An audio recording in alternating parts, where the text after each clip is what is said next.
Welcome, my dear listener. Tonight, I shall tell you of an age when the world was young, and the stars were closer to men's hearts. I have walked through many winters, my dear listener. I have felt the sting of frost in ages you can scarcely imagine, when the very air seemed to harden into glass, and the world lay locked beneath a white and merciless silence. But of all the winters I have known, none tested the human spirit quite like those of the Middle Ages, that long, cold epoch when survival itself was a nightly battle waged beneath wool and prayer. Picture, if you will, a winter night in the year of our Lord, 1315. The Great Famine has begun its slow, grinding work across Europe. The harvest has failed. The grain stores stand nearly empty.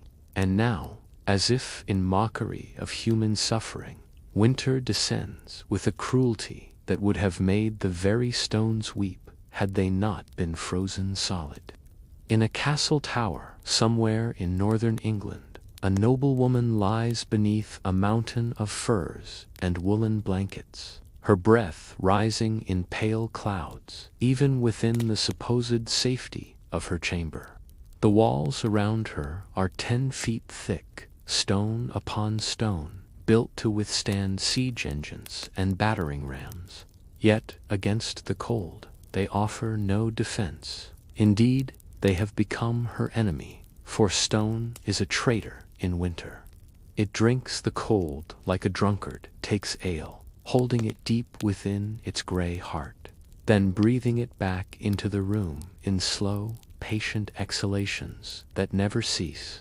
She can hear the wind screaming through the arrow slits, those narrow wounds cut into the tower walls for archers to defend against enemies without. Tonight, they funnel the wind's fury inward, creating icy drafts that knife through the darkness and find every exposed inch of flesh with the precision of a master swordsman. Frost has formed on the inside of the stone walls. She can see it glittering faintly in the dying light of the brazier, tiny crystals of ice growing in the very room where she seeks rest. This was not the coldest place one could sleep in those days, my listener. Oh no, there were far worse fates. Consider the night watchman standing alone upon the battlements of that same castle. His duty requires him to remain vigilant through the darkest hours, the time just before dawn that men called the dead time, when the body's warmth is at its lowest ebb, when the soul itself seems to hesitate between this world and the next. He cannot huddle with others for warmth. He cannot stamp his feet or swing his arms too vigorously, lest he miss the approach of raiders or brigands. He must simply stand, wrapped in whatever layers he possesses, and endure. I have known men who froze to death standing upright at their posts. When dawn finally came, pale and weak through the winter clouds, they would be found still gripping their spears, eyes open but seeing nothing, bodies rigid as the stone walls they had guarded so faithfully. The cold had taken them while they stood, claimed them so quietly that not even they had noticed the moment of passage from life to death. But let us not dwell only upon castle walls, for they were not the coldest beds in Christendom. Consider the sailor, pressed into service aboard a merchant vessel, making one last desperate voyage before the winter seas became utterly impassable. Below decks, where no fire could be permitted for fear of burning the entire ship, he would wedge himself between barrels of salted fish and crates of wool, seeking whatever shelter the cargo might provide. The hold stank of tar and brine and the accumulated sweat of frightened men. The planks beneath him were slick with frost. Every creak of the timber, every groan of the ship as it fought through winter swells, spoke of the cold's patient work, how it made wood brittle, how it stiffened rope, how it turned water to ice on every surface. The cold in those holds was relentless, a living thing that crept into joints and lungs, that made every breath an effort, that turned sleep into a dangerous gamble. For if a man slept too deeply in such cold, if he allowed his body's warmth to ebb too low, he might never wake at all. And yet even this was not the worst. In the forests of what we now call Russia, in territories so vast that a man could walk for weeks without seeing another human soul, there were villages where the winter cold descended with a weight and fury that made the European winter seem almost merciful by comparison. When the great freezes came, when temperatures plummeted to depths that would crack trees with sounds like thunder, the peasants of those northern lands faced a simple choice: adapt or perish. They learned to sleep half buried in straw, packed together like winter wolves in a den. They learned to bring their animals, cows, goats, even pigs, into the very rooms where they slept. For a large animal generates heat, precious heat that might mean the difference between waking to another dawn or being found frozen in the morning, still and cold as the snow outside. I recall a village elder, a woman whose face was lined like old leather, telling me how her grandmother had survived a winter so cold that birds fell from the sky already frozen, that wolves came into the village not to hunt but to huddle near human fires, that the very breath from one's lungs would freeze into tiny crystals before it could dissipate. We did not sleep, she told me, her eyes distant with memory. We merely endured the night in shifts, tending fires, watching over children, waiting for the sun to return. Sleep was a luxury, you see. Warmth was survival. But I am getting ahead of myself, dear listener. Before I tell you of the ingenious and desperate methods by which our ancestors survived these frozen nights, I must first help you understand the true nature of the battle they fought. For the medieval winter was not simply cold, it was a siege, a test, a crucible that separated the clever from the foolish, the prepared from the doomed, the living from the dead. The cold was an enemy that never slept, never retreated, never showed mercy. And yet, against this implacable foe, ordinary men and women, peasants and nobles, sailors and soldiers, merchants and monks, found ways to endure. They developed strategies, techniques, and traditions that would be passed down through generations, whispered knowledge that meant survival. This is their story. This is the memory of how humanity refused to surrender to the cold's dominion, even when frost formed on the inside of castle walls, even when breath turned to ice, even when winter seemed determined to claim every last warm-blooded soul. Let me tell you, dear listener, about the great irony of medieval winter, that those who possessed the most, who lived in the mightiest fortresses, often suffered cold more bitter than the peasants in their humble cottages. For a castle, that symbol of power and permanence, was in truth nothing more than an enormous stone box, built to survive sieges, but utterly unprepared to offer comfort. I remember walking through Kenilworth Castle in the depths of January, in the year of our Lord 1328. The Earl had invited me to witness the festivities of his daughter's wedding, a grand affair with musicians and minstrels, with boars roasting on spits and wine flowing freely. Yet, when night fell and the guests retired to their chambers, the celebration ended abruptly.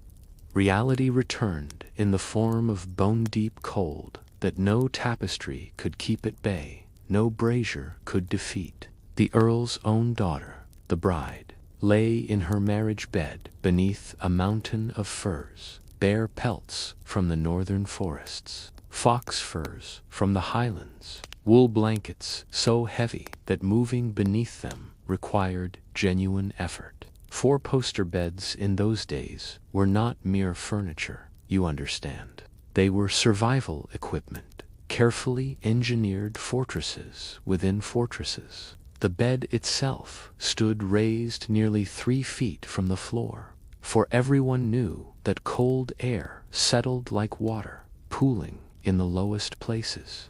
The floor of even the finest chamber was an enemy in winter stone that drank warmth from any foot foolish enough to touch it, that radiated cold upward like a malevolent spirit seeking to drain life from the living.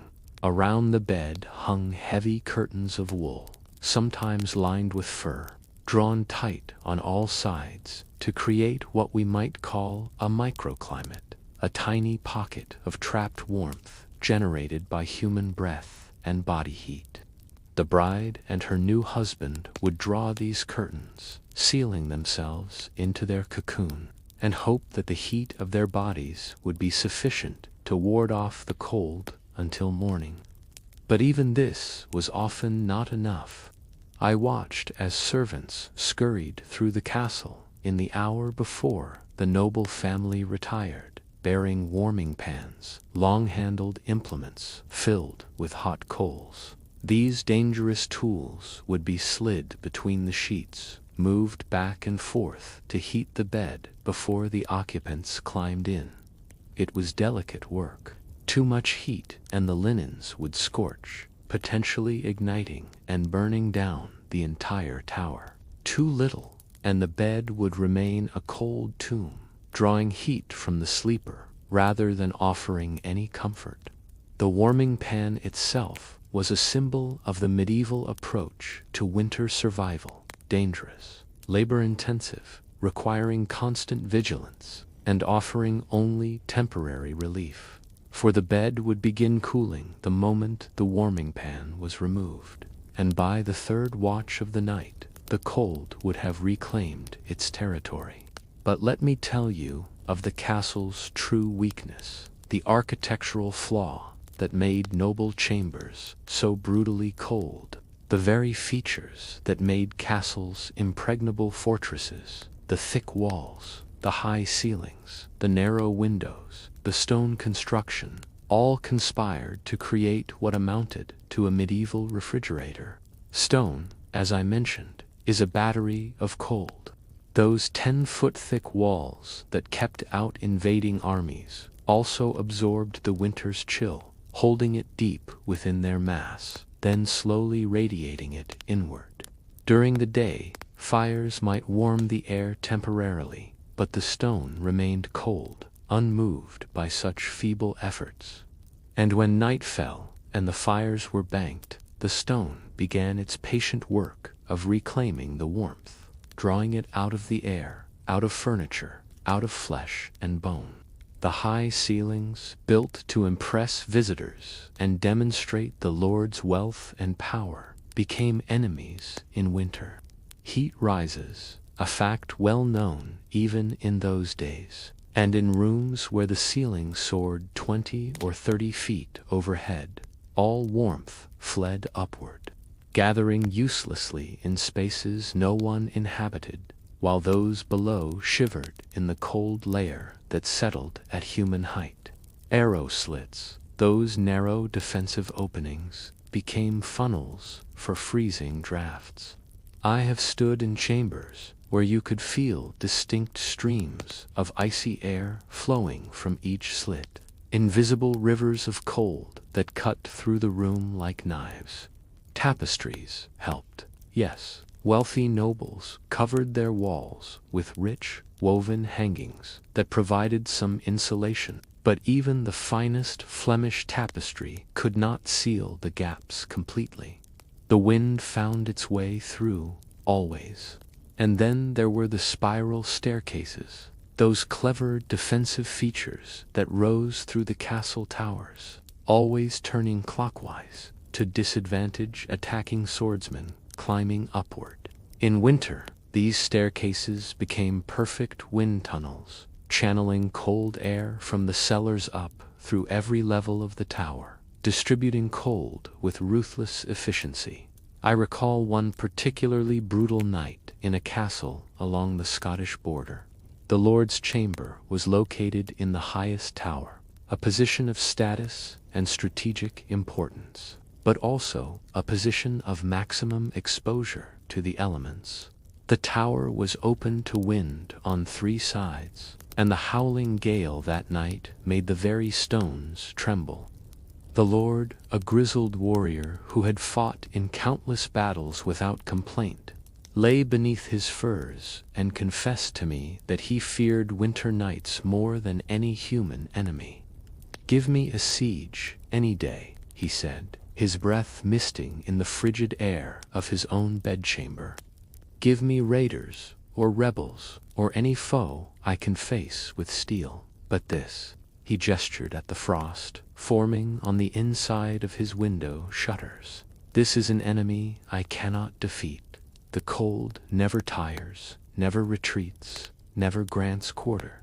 It simply waits, and eventually it wins." He was right, of course. The cold always won in the end. The only question was whether you could survive until spring. The dampness made it worse. You see, many castles were built near water for defensive purposes, moats, rivers, marshes that made approach difficult for enemies.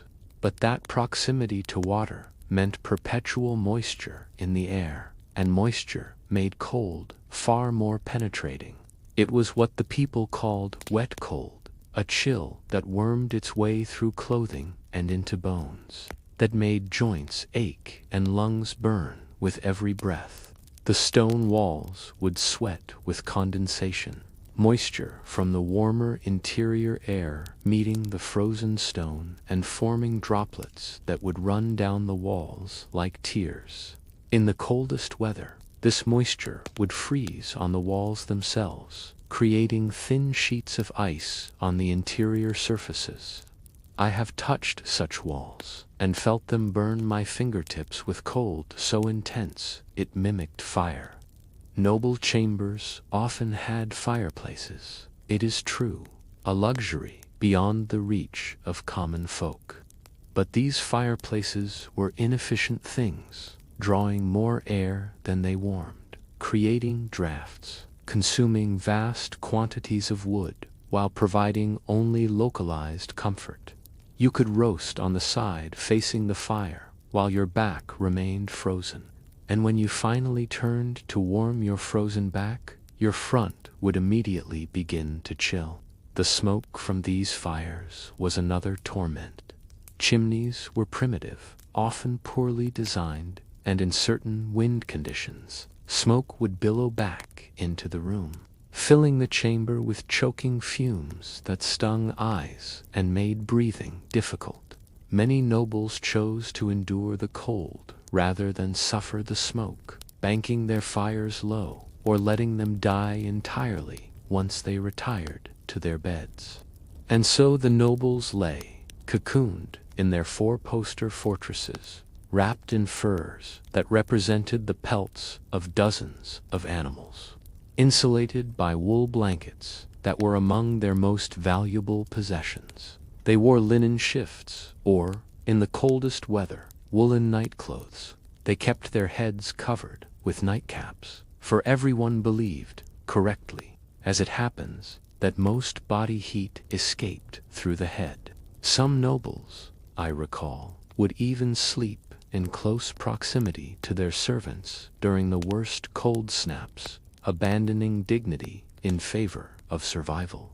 The servants would be brought into the noble chamber to sleep on pallets at the foot of the great bed, their body heat contributing to the warmth of the room. It was a temporary leveling of the social order, enforced not by revolution, but by the simple mathematics of survival.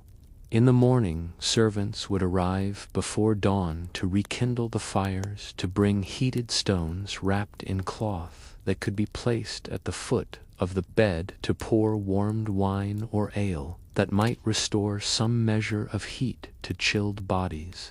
The nobles would emerge from their curtained beds like pale ghosts, faces pinched with cold, hands stiff, joints aching. And they would face another day in their stone fortresses, counting the weeks until spring, until the sun returned with enough strength to finally drive the cold from those thick walls, to make stone an ally once again, rather than an enemy. This was nobility in winter, dear listener. This was the price of power and stone walls. The castle that protected you from human foes left you defenseless against winter's siege. And there was no surrender, no negotiation, no treaty to be signed. There was only endurance, one frozen night at a time. Now let me tell you of the coldest, most lethal duty in any medieval castle, the night watch upon the battlements. For if noble chambers were uncomfortable, if peasant huts were drafty, the ramparts and walls, where guards stood vigilant through the frozen darkness, were nothing less than killing grounds, where men stood their posts, knowing each shift might be their last. I have walked those battlements myself in the darkest hours, dear listener. I have stood where watchmen stood, felt what they felt, and I tell you truly, there is a cold that cuts deeper than any sword, that kills more surely than any arrow, and it lived on those exposed stone walkways, high above the sleeping world. Picture a young man, perhaps 20 years of age, whose lord has assigned him to the third watch. That cursed period just before dawn, when the body's own warmth is at its lowest ebb, when even summer nights carry a chill, when winter nights become a test of will itself, he has wrapped himself in every layer he possesses: woolen hose, a thick tunic, a cloak that smells of lanolin and smoke, a hood pulled low over his nightcap. His boots are stuffed with straw for insulation, a trick passed down from his father, but none of it is enough. The wind on the battlements does not merely blow, it hunts. It seeks every gap in clothing, every seam, every opening, and forces its way through with relentless determination. The stone beneath his feet is a channel of pure cold, drawing warmth from his soles despite the straw, despite the leather, radiating chill upward through legs and into his very core. He cannot sit. To sit upon stone in such cold would be death. The cold would leach into his body faster than any fire could restore it. He cannot huddle in a corner out of the wind, for that would be dereliction of duty, punishable by flogging or worse. His task is to watch the approaches, to listen for sounds of movement in the darkness, to remain alert for raiders who might use the cover of a winter night to approach unseen. So he walks, back and forth along his assigned section of wall, a dozen paces, one direction, a dozen paces back, endlessly pacing like a caged animal, moving only to generate what meager warmth muscle action can provide. His breath comes in clouds so thick he sometimes imagines he is breathing out his very soul, piece by piece, each exhalation carrying away a bit more of his warmth, his life, his hope of seeing morning. His hands are the first to suffer, even wrapped in rough cloth, even balled into fists and thrust beneath his armpits when he dares. His fingers begin to lose feeling within the first hour. This is dangerous, for a watchman who cannot grip his spear, who cannot sound the alarm horn, is useless. He alternates, one hand thrust into warmth, while the other holds his weapon, then switching again. A constant rotation that becomes automatic, thoughtless, a survival rhythm. But his feet are the true enemy in this battle. Standing for hours on frozen stone, even while pacing, even with straw-stuffed boots, The cold creeps upward from the soles. It starts as discomfort, then progresses to numbness, and if left unchecked, to frostbite that will claim toes like a greedy tax collector. I have seen men pull off their boots at the end of a winter watch to find their toes blackened, dead tissue that will need to be cut away if the rot is not to spread. The wind carries sounds on winter nights, strange sounds that play tricks on an exhausted, freezing mind. The crack of ice forming on distant pools sounds like footsteps on frozen ground. The wind whistling through crenellations mimics human voices, urgent whispers that make the watchman's heart race, that force him to peer into darkness, so complete it seems solid, substantial, as if the night itself has frozen into black ice. And the stars, oh, the stars, on those clear winter nights were sharp as broken glass, brilliant and cold, and utterly indifferent to human suffering. They wheeled overhead in their ancient patterns, while men froze beneath them, marking the slow passage of hours with astronomical precision. Each constellation's movement, a measurement of endurance, survived. The worst moments came when exhaustion began to set in, when the body, pushed beyond its limits by cold and fatigue, began to whisper seductive lies.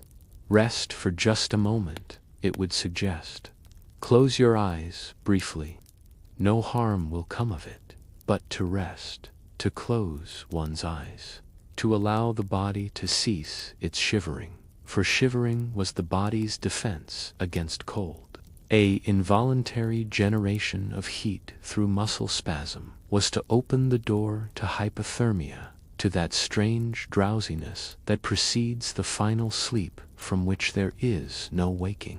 I remember a grizzled veteran, a man who had served 20 winters on the watch, telling me his method for survival. "You must stay angry," he said, his scarred face serious in the firelight. "Anger keeps you warm. Find something, anything, to feed your rage. Curse the cold. Curse the Lord who assigned you this duty. Curse your luck at being born poor. But keep that fury burning inside you, for when the anger dies, when you accept the cold, when you make peace with it, that is when it takes you." The change of watch was a moment of profound relief, but also of danger. When the replacement finally arrived, and praise God he always did arrive, the watchman who had endured, the knight felt a wave of warmth wash over him, a false warmth born of relief and the sudden cessation of vigilance. This was when men collapsed, when the body that had been held rigid by duty and fear suddenly relaxed and discovered it had been damaged more severely than the mind had allowed it to acknowledge.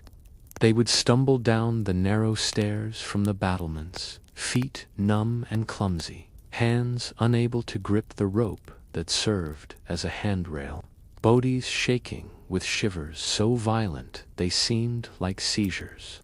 Below, in the guard room where a fire always burned, they would collapse near the hearth, too cold to even feel the heat at first, their bodies so chilled that it took long minutes before warmth could penetrate. Some men never properly recovered from winter watch duty. Their lungs, seared by breathing frozen air hour after hour, night after night, would remain weak for the rest of their lives, prone to coughing fits and lung fevers. Their joints, stressed by hours of cold exposure, would ache in damp weather for decades. Their hands and feet, repeatedly damaged by frostbite, would lose sensitivity, lose dexterity, lose the ability to feel warmth or cold properly. And some, of course, never came down from the walls at all. I recall a terrible morning in a fortress along the northern coast of England, where the watch was changed at dawn to discover the night's watchman standing at his post spear, still gripped in frozen hands, eyes open and staring at nothing. He had frozen to death while standing upright, so gradually that he had not noticed the transition from life to death. Perhaps he had thought he was simply very cold, very tired. Perhaps he had believed he could endure just a bit longer until relief came. But the cold had claimed him nonetheless, patient and thorough in its work. They had to wait for the sun to warm his body slightly before they could move him, for his joints had locked with rigor and cold. His hands frozen so tightly around the spear shaft that they had to be pried loose, finger by finger. He was 19 years old. This happened more often than official records suggest, dear listener. Deaths from exposure were rarely recorded as such. They were attributed to disease, to weakness of constitution, to God's will. But those who stood the watch knew the truth. Winter killed more watchmen than any enemy arrow, any raiding party, any siege weapon. The cold was the most patient, most thorough killer of all. And yet, men continued to stand the watch, night after frozen night, because such was their duty, such was their Lord's command, such was the price of safety for those who slept warm below. They stood between the sleeping castle and the darkness beyond, between comfort and chaos, between life and the endless winter night. And when dawn finally came weak and pale through winter clouds, those who had survived would descend from the battlements, knowing they would have to return again when darkness fell, knowing the cold would be waiting for them, patient and hungry, ready to try once more to claim their lives. This was the price of vigilance in the Middle Ages, dear listener. This was the cost of safety. And it was paid in frozen flesh and broken bodies, in frostbitten toes and damaged lungs, in young men who aged prematurely from exposure, in watchmen who died standing upright at their posts while the castle slept peacefully below. But let us leave the castle walls and descend to the villages, to the small, clustered cottages where the vast majority of people lived, where winter was faced not with stone walls and furs, but with mud, straw, and an ingenuity born of desperate necessity. I have sat in many a peasant cottage during winter, dear listener, sharing their fires and their meager rations. And I tell you this, while nobles complained of cold in their stone chambers, peasants fought a different battle entirely, one that required equal parts cleverness, communal cooperation, and an acceptance of discomfort that would horrify the wealthy. Picture a cottage in a village somewhere in the Midlands of England in the coldest months of the year. The structure is simple, wattle and daub, woven sticks plastered with a mixture of mud, straw, and yes, animal dung.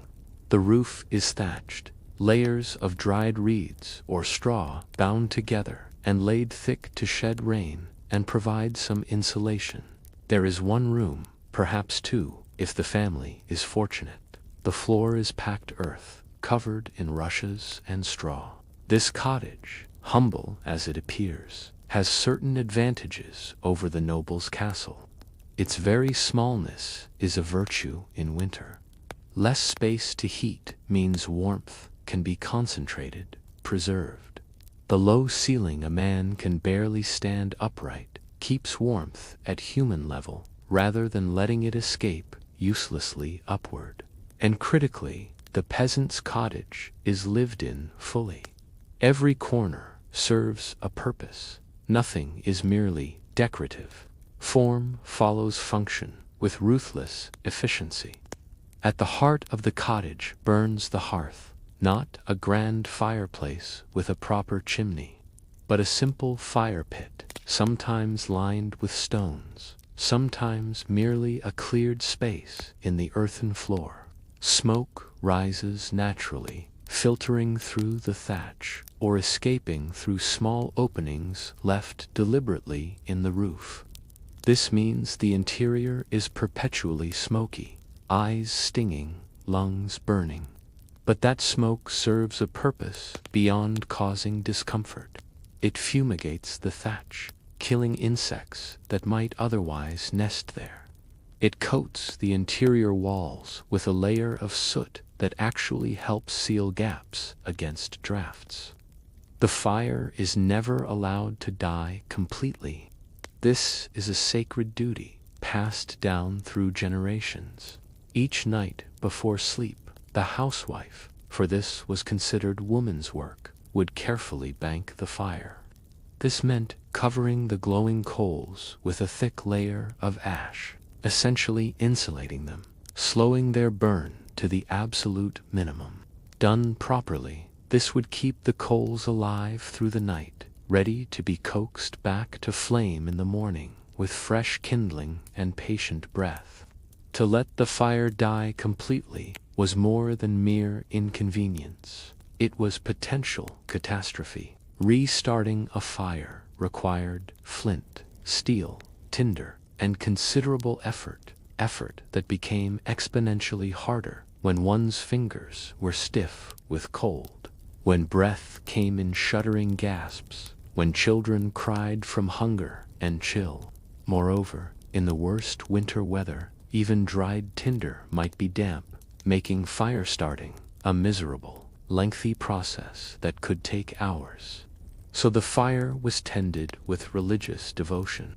Family members would take turns rising in the night to add a log to ensure the coals did not completely expire. This broken sleep, what historians now call segmented sleep, was not seen as insomnia but as normal, necessary. People would sleep for 4 or 5 hours, wake naturally, tend to tasks, then sleep again until dawn. This pattern, common throughout the medieval world, was particularly pronounced in winter, when fire tending was a survival requirement.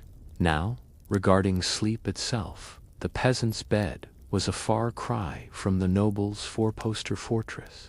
Most peasants slept on simple pallets, large sacks stuffed with straw or hay, laid directly on the floor, or on a simple wooden frame if the family could afford one.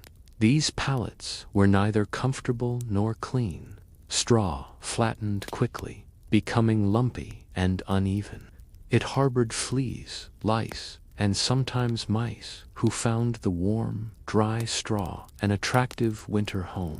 Fresh straw was added when available, but in winter, when livestock needed every scrap of fodder, using clean straw for human bedding was a luxury few could afford. So the bedding grew old, grew dirty, grew infested. By February or March, sleeping pallets were more ecosystem than furniture, teeming with small life. But discomfort was secondary to survival, and for survival, the peasant's greatest resource was body heat, specifically shared body heat. Privacy was not a concept the medieval peasant understood or desired.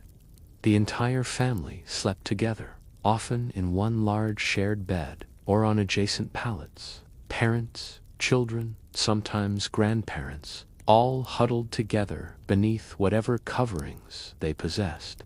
These coverings were precious. A woolen blanket represented months of labor, shearing sheep, carding wool, spinning it into thread, weaving the thread into cloth. Most families owned only 1 or 2 blankets, carefully mended and passed down through generations.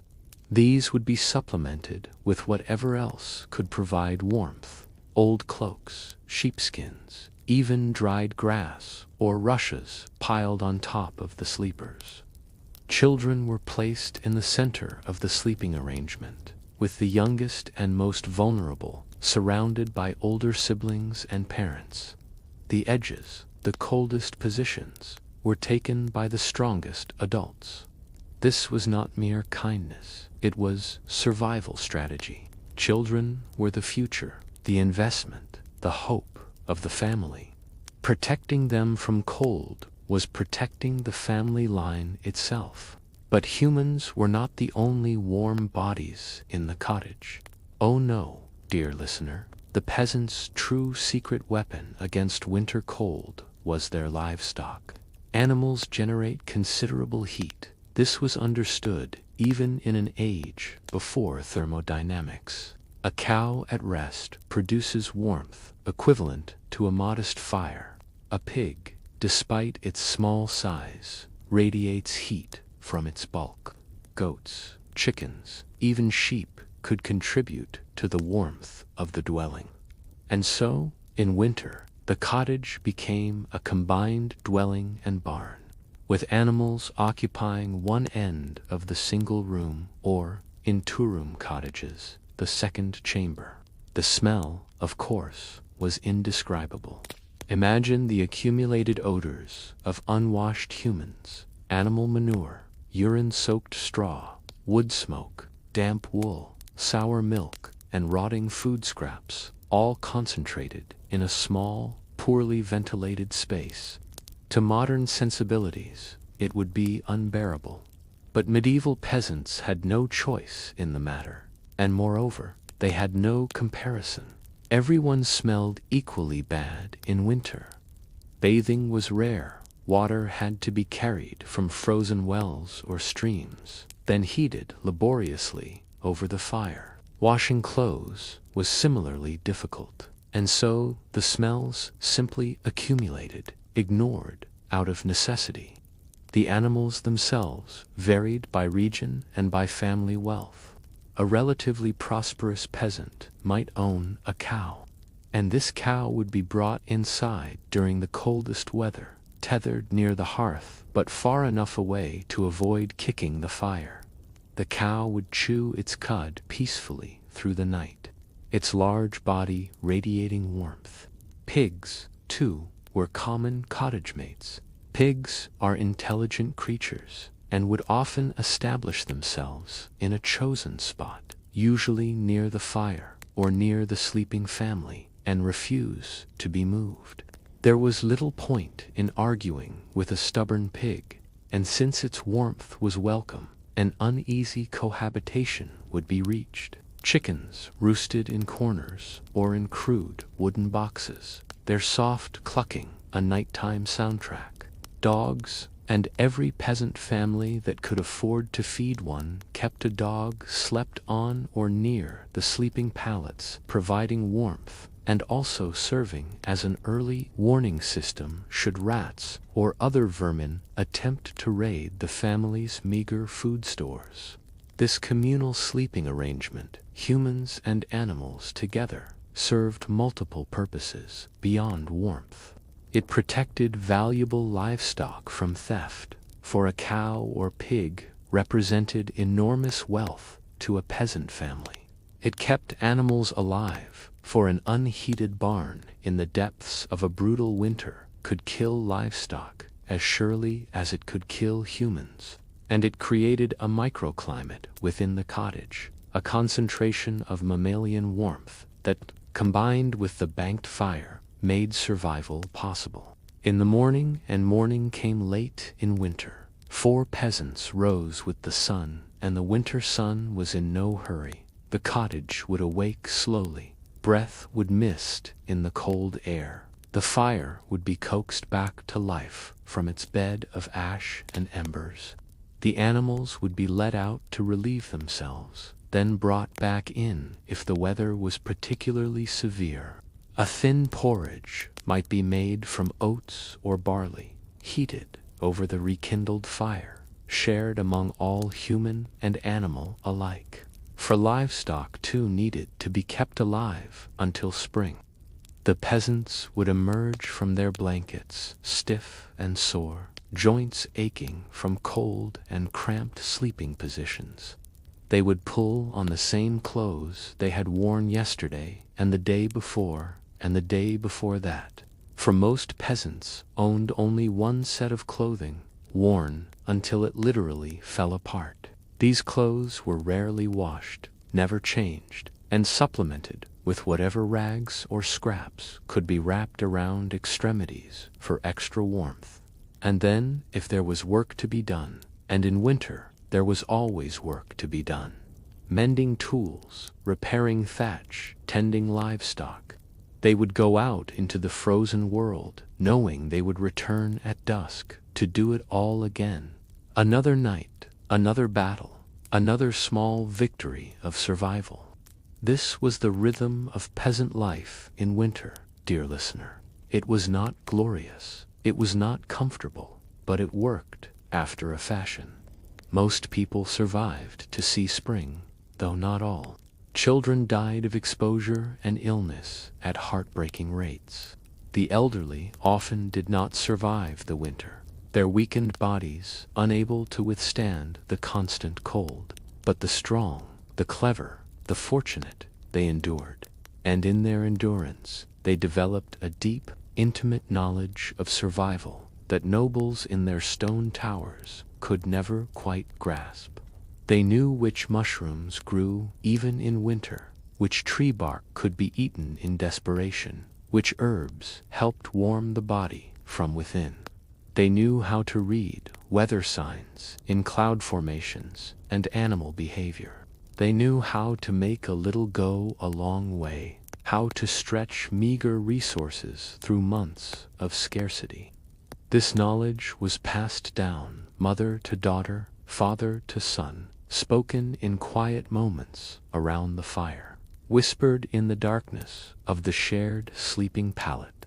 It was oral tradition in the truest sense, a collective survival manual that existed only in memory and practice. And it was this knowledge, combined with sheer, stubborn refusal to surrender, that allowed peasants to survive winters that would have killed softer folk within days. They were tough, these medieval peasants, hard as the frozen earth, enduring as the winter itself. Now let me speak to you of clothing, dear listener, for in the battle against winter, cloth was armor, and those who wore it properly stood a far better chance of surviving until spring. In our modern age, we think little of adding or removing layers, of washing garments daily, of owning closets full of specialized clothing for every occasion and season. But in the Middle Ages, clothing was precious beyond our comprehension. Each garment represented months of labor, and what you wore in winter might well determine whether you lived or died. The medieval approach to winter clothing was simple in principle, but complex in execution. Layer everything you own, wear it constantly, and never, ever take it off unless absolutely necessary. Let me walk you through the dressing of a typical person preparing for winter, starting from the skin outward. The first layer, worn directly against the skin, was linen. Now, you might wonder why linen, which is a relatively light fabric, would be chosen for winter. The reason is practical. Linen can be washed more easily than wool, and keeping at least one layer relatively clean helped prevent the skin diseases and infections that plagued medieval people. Moreover, linen wicks moisture away from the skin. When a body sweats, even in cold weather, especially during exertion, that moisture needs to be drawn away from the skin. For dampness against flesh in winter is a pathway to deadly chill. So they wore a linen undershift or shirt, long and loose, reaching to mid-thigh or knee. Women wore linen chemises that extended to their ankles. This linen layer, while it might start the winter relatively clean, would gradually accumulate the oils, sweat, and dirt of daily life. For washing in winter was a rare and unpleasant ordeal. Over the linen came wool. Ah, wool, that miraculous fiber that kept medieval Europe alive through countless winters. Wool is nature's perfect insulator. Even when damp, it retains warmth. Its fibers trap air, creating pockets of insulation. And in the Middle Ages, before modern processing, wool still retained much of its natural lanolin, the oil from sheep's skin that made the fabric somewhat water-resistant and gave it that distinctive, earthy smell. A woolen tunic came next, thick and coarse, scratchy against any exposed skin, but blissfully warm. This was not the fine, soft wool we know today. Medieval wool was rough, often minimally processed, still containing bits of plant matter from the pastures where sheep had grazed. It was heavy. A winter tunic might weigh several pounds when dry, much more when wet. For those who could afford it, and this was a significant marker of wealth, additional woolen layers followed. A second tunic, perhaps. Woolen hose that covered the legs, tied at the waist with laces or a belt. These hose were not the tights we imagine today, but more like individual leg coverings, one for each leg, often made of wool, cut on the bias to allow some stretch and flexibility. Women wore multiple layers of skirts over their chemises, each wool skirt adding another layer of insulation and protection. The more skirts you wore, the higher your status, but also the warmer you remained. A prosperous woman might wear 3, 4, even 5 woolen skirts in the depths of winter, her lower body encased in what amounted to a fabric fortress.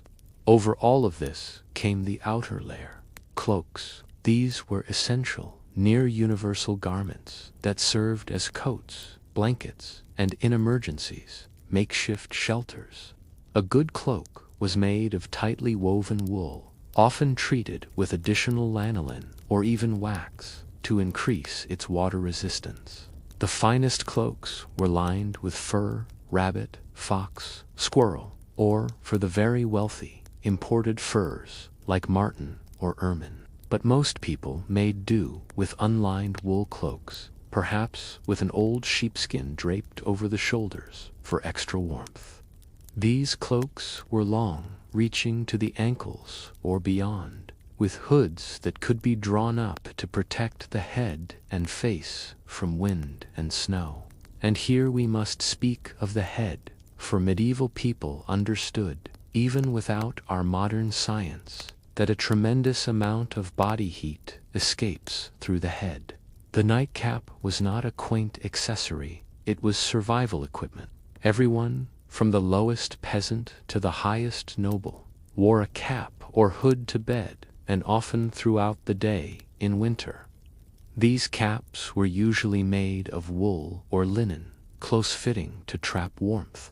Wealthier individuals might have caps lined with fur or stuffed with down. The hood of one's cloak served similar purpose when outdoors, and many people wore both cap and hood simultaneously, creating layers of insulation around the head and neck. Hands and feet presented particular challenges. Gloves, as we know them, were rare and expensive. Most people wrapped their hands in cloth strips when necessary, or kept their hands tucked beneath their cloaks or in opposite armpits, alternating to prevent frostbite. Some craftsmen had mittens, simpler to make than fingered gloves, and warmer, since the fingers could share heat. Feet were even more problematic. Proper boots were expensive, requiring leather and skilled cobbling. Many peasants made do with simple wrapped leather or cloth foot coverings. The key survival technique was stuffing. Boots or foot wrappings would be stuffed with straw, dried grass, or rags to provide insulation from the frozen ground. This stuffing would compress and become damp through the day and would need to be changed regularly. An evening ritual in many households. Pulling out the old sodden straw and replacing it with fresh, dry material saved specifically for this purpose. Some people wrapped their feet in layers of cloth before putting on their boots, essentially creating thick, insulated socks.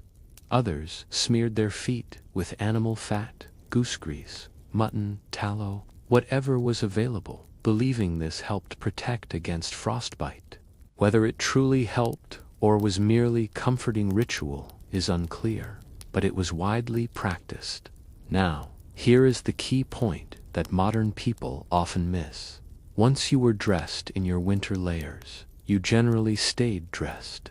The effort of removing and replacing all these garments, the loss of accumulated warmth, the exposure of skin to cold air, all of this meant that people simply kept their clothes on day and night for months at a time. Peasants and workers, those who could not afford multiple sets of clothing, wore the same garments continuously from late autumn to early spring. They slept in their day clothes, adding perhaps an extra cloak or blanket for the night. They worked in these clothes, ate in them, worshipped in them. The garments became a second skin, familiar, personal, increasingly filthy, but increasingly warm, as layers of dirt and body oils created an additional, if unintentional, layer of insulation.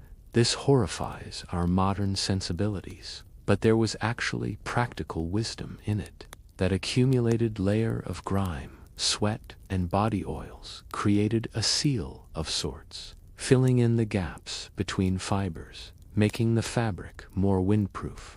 It was, in essence, a biological weatherproofing.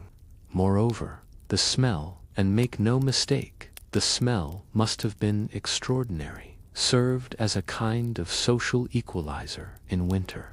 When everyone smells equally bad, no one stands out. The nose, that most adaptable of organs, simply adjusted. What seemed unbearable in autumn became unnoticeable by midwinter.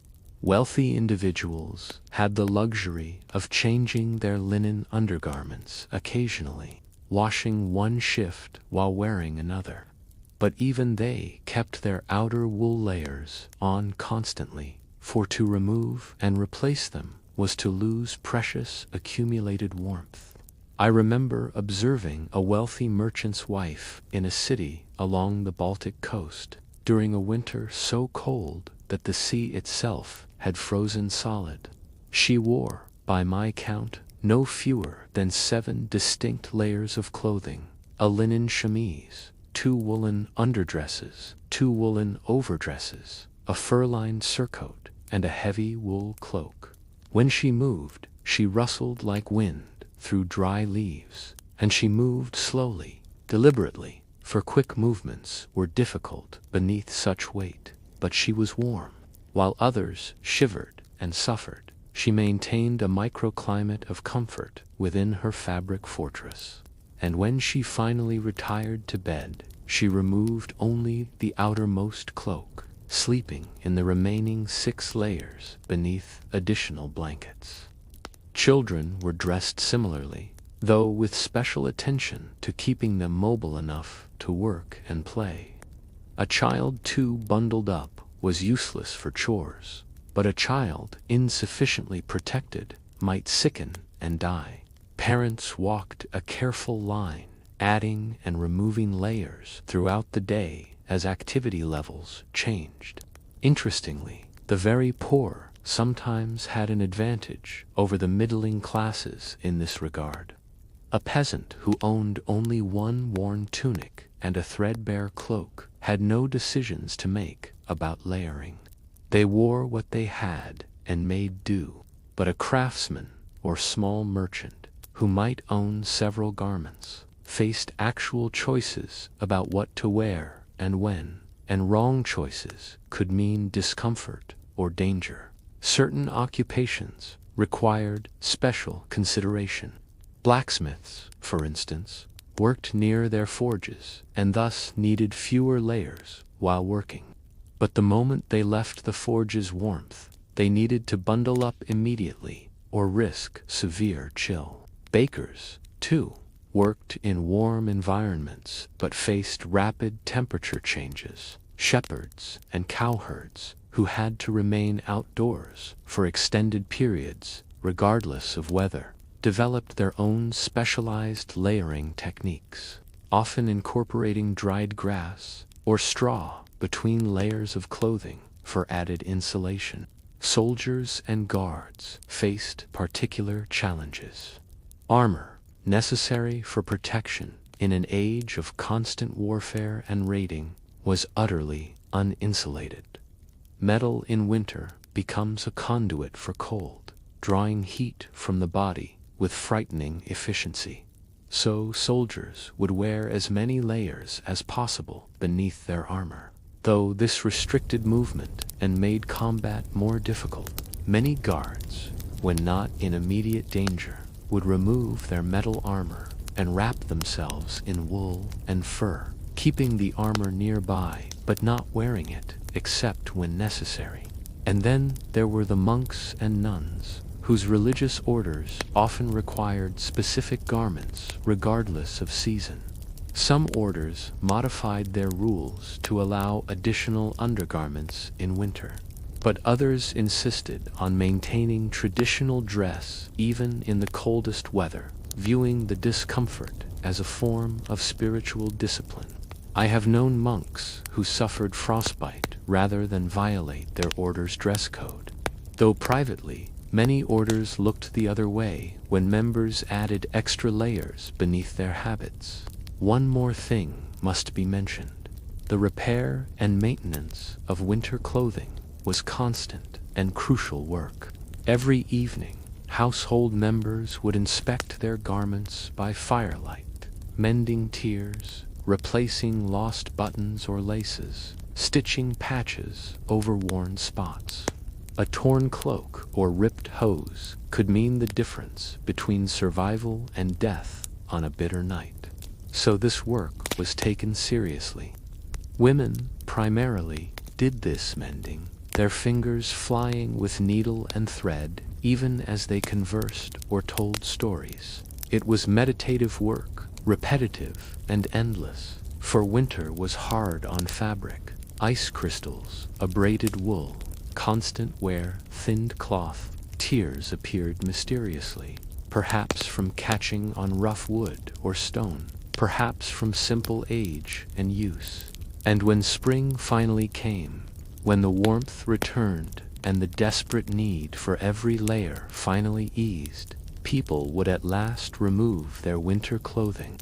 I have watched this ritual many times, the careful peeling away of layer after layer, the discovery of a body beneath that had changed over the winter, thinner, usually, sometimes bearing marks and sores from constant friction, always pale as milk from months without direct sunlight on skin.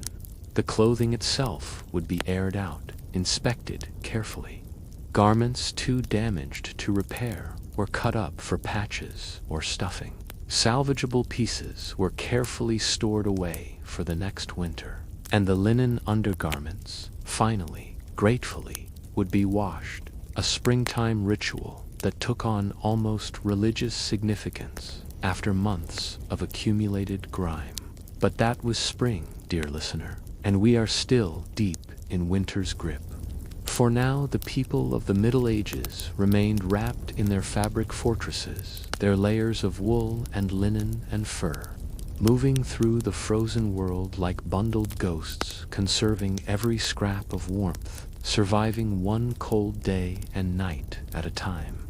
Let us now speak of the actual sleeping arrangements, dear listener, for medieval people developed an entire architecture of warmth around the simple act of rest, a sophisticated system of practices, tools, and techniques designed to preserve life through the dangerous hours of darkness.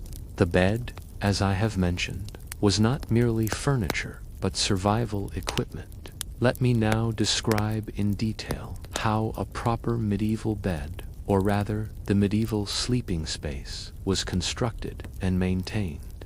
For the wealthy, the four-poster bed was the centerpiece of winter survival strategy.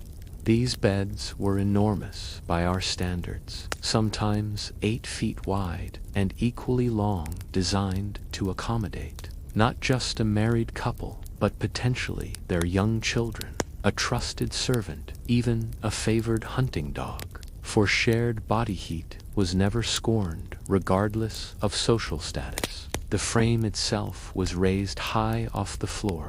3 feet was common, some even higher. This height served multiple purposes. First, as I have noted, cold air settles, pooling at the lowest level of any room. By sleeping elevated, one escaped the worst of this settled cold.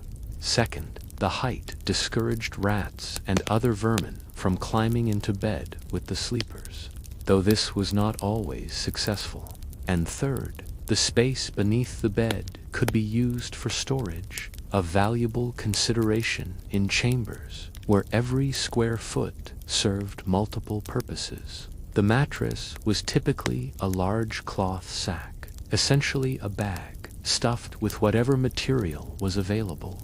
For nobles, this meant feathers, ideally goose or duck down, though chicken feathers would suffice. A proper feather bed was extraordinarily valuable, mentioned specifically in wills, passed down through generations, maintained and restuffed as needed. The best feather beds were stuffed so full they rose nearly 2 feet above the bed frame, creating a soft, insulating nest. But feathers were expensive. Most people made do with alternatives. Straw, as I have mentioned, was common, though it flattened quickly and needed frequent replacement. Hay was similar. Dried rushes or reeds were used in wetland areas where they were plentiful. Wool scraps, especially the waste from textile production, made excellent filling warm, somewhat resilient, and more durable than straw. Some people used a combination, a bottom layer of straw for bulk and support, topped with a layer of wool or feathers for comfort and warmth. The wealthy might have multiple mattresses stacked atop one another, creating a sleeping surface so thick and high that special stools were required to climb into bed. On top of the mattress came sheets, if one could afford them. Linen was preferred, smooth against the skin, washable, and serving as a barrier between sleepers and the often less than clean mattress filling. But linen sheets were luxury items, expensive and time-consuming to produce. Many people slept directly on the mattress covering or used rough wool blankets in place of sheets. And then came the blankets, layers upon layers of them. Wool, always wool, in blankets woven specifically for this purpose. The weight alone was significant. A full set of winter bedding might weigh 30 or 40 pounds, creating a heavy, tomb-like cocoon that trapped body heat with ruthless efficiency. Animal pelts and furs were added for extra insulation. Sheepskins were common, with the wool side turned inward toward the sleeper. Rabbit pelts, if enough could be accumulated, could be sewn together into blankets. Wealthy individuals had bear furs, wolf pelts, fox skins, trophies of successful hunts that served double duty as status symbols and insulation. But the true genius of the four-poster bed was the curtains. Heavy fabric panels, usually wool, though sometimes lined with fur or layered with multiple cloths, hung from a frame around the bed. When drawn completely closed, these curtains created a separate microenvironment, a small room within the room. The science of this, though medieval people would not have expressed it in such terms, was sound. The curtains trapped the heat generated by the sleepers' bodies and their breathing. They blocked drafts from the larger chamber. They created a boundary layer of still air that provided additional insulation, and they offered a psychological sense of safety and privacy that should not be underestimated. The feeling of being cocooned, protected, sealed away from the hostile darkness beyond. Inside this curtained space, the air would grow warm, almost stuffy, thick with moisture from breath and perspiration. By morning, the inside of the curtains might be damp with condensation, but this was far preferable to the alternative, freezing in an open bed, in a chamber where frost formed on the walls. For those without the luxury of a proper bed, the sleeping arrangements were simpler, but followed the same principles: insulate from below, pile covering above, conserve heat. A pallet, that simple sack of straw or hay, would be placed as far from the drafty door and as close to the hearth as safety allowed. Too close to the fire risked sparks setting the straw alight. Too far meant freezing. The optimal distance was learned through experience and varied by room size, fire intensity, and wind conditions outside. Multiple people would sleep on or near the same pallet, bodies pressed together without shame or discomfort. For modesty was a luxury survival did not permit. Children nestled between parents, the smallest in the warmest middle positions. Older children took the edges. Sometimes, if the family was large and the cottage small, people slept in what amounted to layers, one person's legs between another's torso and arms. Everyone intertwined like the roots of trees. The covering was whatever could be found: old cloaks, spare clothing, woven rushes, animal hides. Everything that could provide warmth was piled on until the collective weight was almost suffocating. But that weight was itself warmth. It prevented the heat from escaping upward, pressing it back down into the nest of bodies below. Now, let me speak of the heated stone, for this was a crucial tool in the medieval battle against cold. The principle was elegantly simple: heat holds in stone. A rock placed in the fire and heated thoroughly will remain warm for hours, radiating that stored heat slowly into its surroundings. This was understood and exploited with considerable cleverness. Before retiring to bed, a suitable stone would be selected, usually a flat, smooth river stone, though any dense stone would work.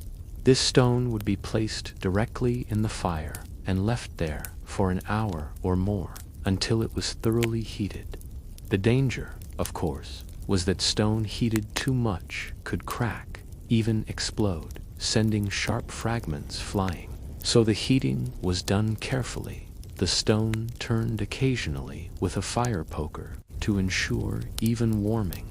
Once properly heated, the stone was removed from the fire using tongs or wrapped in a thick cloth for protection, for a heated stone was hot enough to burn flesh instantly. It would then be wrapped in multiple layers of fabric, usually old wool cloths kept specifically for this purpose, creating an insulated bundle that could be handled without burning oneself. This bundle would then be placed in the bed, usually at the foot, where it could warm cold feet throughout the night. Some people made several such heated stones, placing them strategically throughout the bed, one at the feet, one near the middle to warm the body's core, even one near the pillow to keep the head warm. The stones would remain warm for hours. A properly heated and well-wrapped stone might still retain noticeable warmth come morning. And in the morning, as I have mentioned, these stones could be reheated and used again, a cycle that continued throughout winter. Some ingenious individuals developed variations on this theme. Clay pots, heated and wrapped, served similar purpose.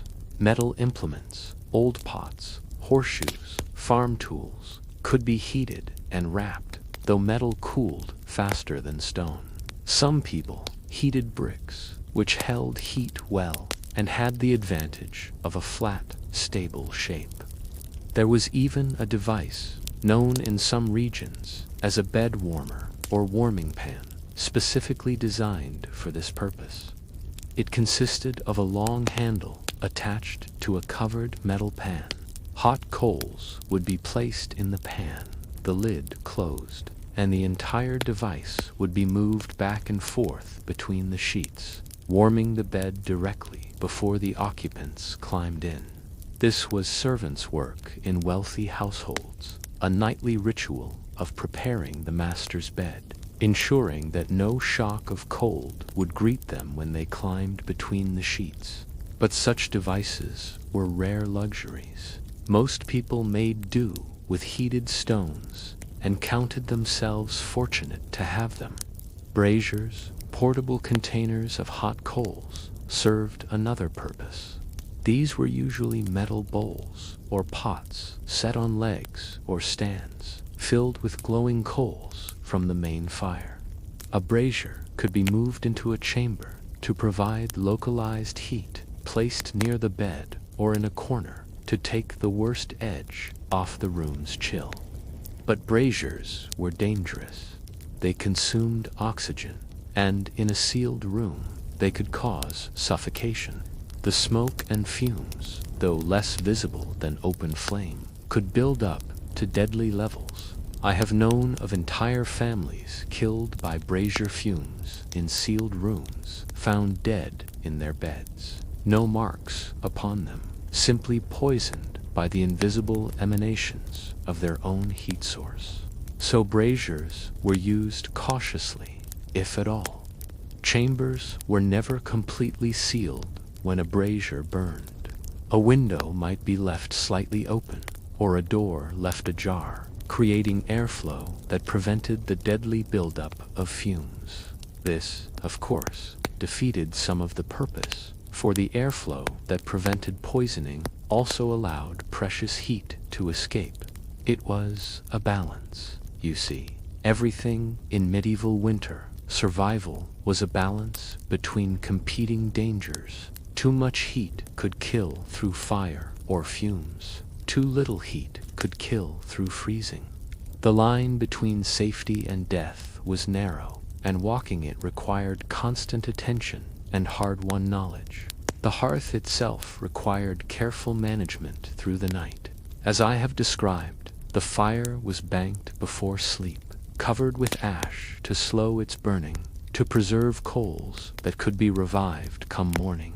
But this banking had to be done correctly. Too much ash would smother the fire completely. Too little would allow it to burn too quickly, consuming all fuel before dawn. It was an art, this banking, learned through practice and passed from parent to child. The person responsible, usually the woman of the house, though in some regions this was considered a task for the eldest capable member of the household, would kneel before the fire, studying the coals, judging their heat, their color, their distribution. Then, with careful movements, ash would be raked over the glowing mass, gently, evenly, creating a blanket that would preserve life in the embers beneath. Sometimes, a large log would be placed strategically before banking, positioned to catch flames slowly, to burn through the night at a carefully controlled rate. This log, called by some the night log or Yule log in certain traditions, was chosen with care. Hardwood that burned slowly and steadily, dense oak or ash or beech, properly dried so it would not smoke excessively or pop and send sparks flying. And then, with the fire banked, the heated stones placed, the bed prepared, medieval people would climb into their sleeping places, draw the curtains or pile on the covers, and face the long darkness of the winter night.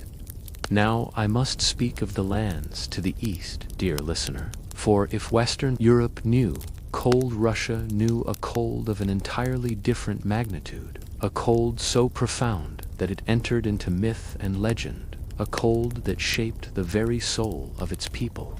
I have walked the endless steppes in winter, have felt the Siberian winds that blow unimpeded across thousands of miles of frozen emptiness. And I tell you truly, this was cold that Western Europeans could scarcely imagine.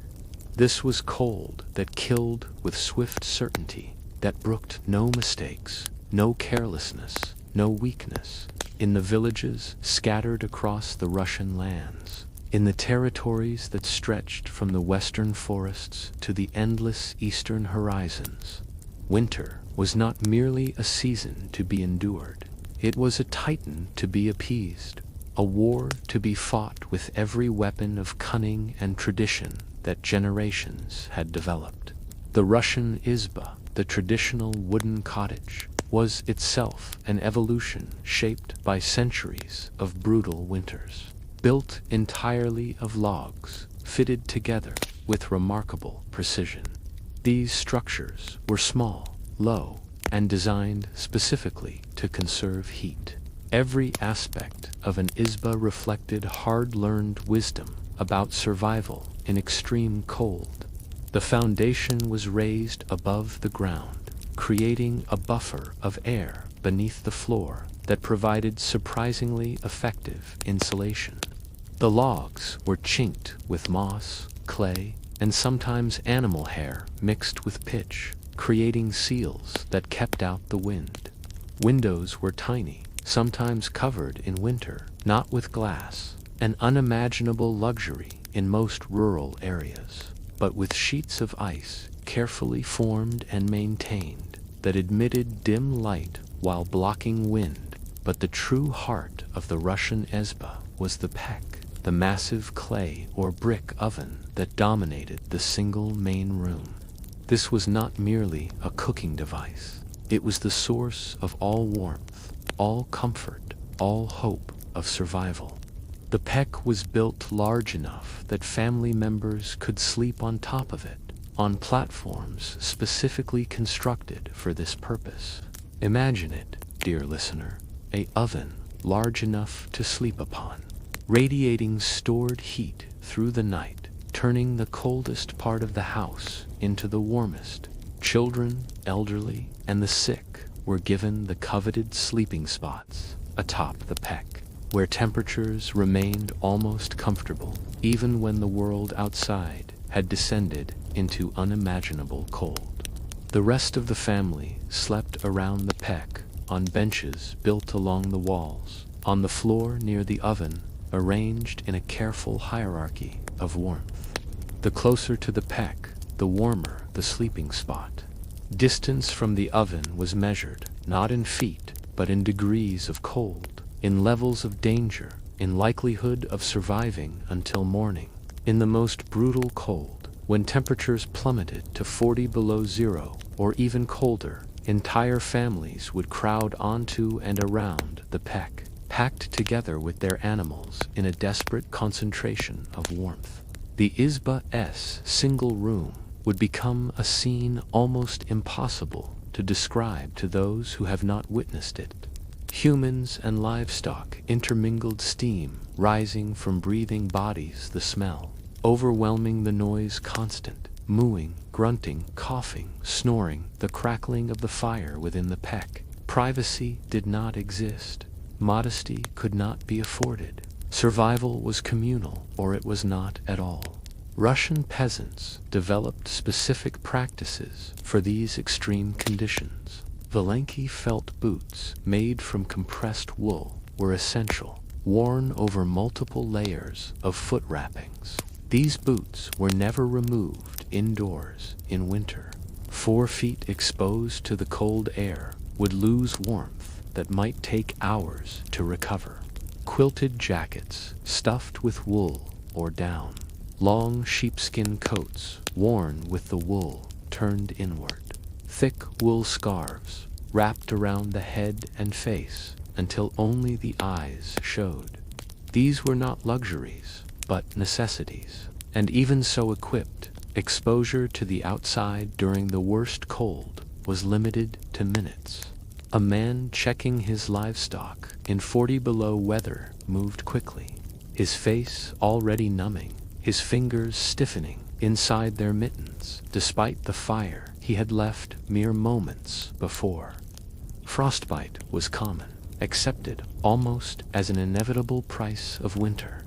Men and women bore the marks, fingers shortened from amputated joints, noses and ears scarred and misshapen from frozen tissue, feet crippled from toes, lost to the cold. These were the veterans of winter, wearing their scars as proof of survival.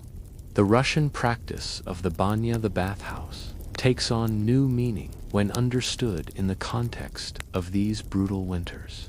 The banya was not merely for cleanliness, but for survival, a way to restore deep warmth to bodies that had grown cold to the bone. Groups would gather in the small, intensely heated room, steam rising from water poured on hot stones, using bundles of birch branches to stimulate circulation, staying until their bodies were thoroughly heated through. Then, in a practice that seems mad to outsiders, they would rush from the overheated banya into the snow, rolling in snowbanks, even breaking through ice to plunge into frozen rivers. This was not bravado, but deliberate. The shock of the cold, after intense heat, seemed to improve circulation, to strengthen the body's ability to maintain warmth. Whether it truly helped, or was simply cultural practice handed down through generations, I cannot say with certainty, but Russians swore by it, and those who practiced this ritual seemed to suffer less from winter ailments than those who did not. Food in the Russian winter was about calories and warmth. Thick soups and stews were standard cabbage soup made with whatever vegetables had been stored. Meat when available, fat always added for its warming properties. Porridges of buckwheat or millet, heavy and filling. Black bread, dense and sustaining. Everything was designed to provide maximum energy for the body's constant work of maintaining temperature. Drinking was carefully managed. Hot tea, when available, was treasured. Kvass, a fermented beverage made from bread, provided calories and a measure of warmth. But alcohol, despite its warming reputation, was understood to be dangerous in extreme cold.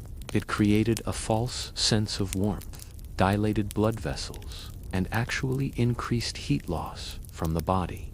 Many a man froze to death after drinking too much vodka and wandering out into the cold, feeling warm even as his body temperature plummeted.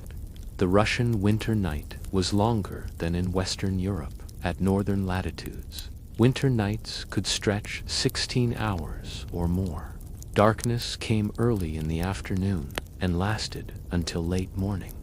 This prolonged darkness meant more time when the cold could work its patient destruction, more hours when the peck needed to be tended, when bodies needed to conserve warmth.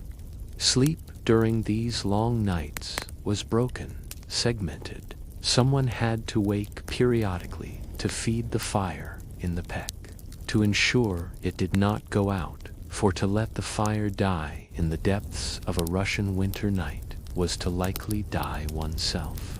Family members took turns, the duty rotating, each person rising at their appointed time to add wood, to stoke the coals, to ensure the oven continued its life-giving work. I remember staying in an izba during a particularly brutal winter, when the cold was so severe that trees would sometimes crack with sounds like cannon fire, the sap freezing and expanding inside them. The family I stayed with had 11 people, 3 generations, all living in that single room with their oven.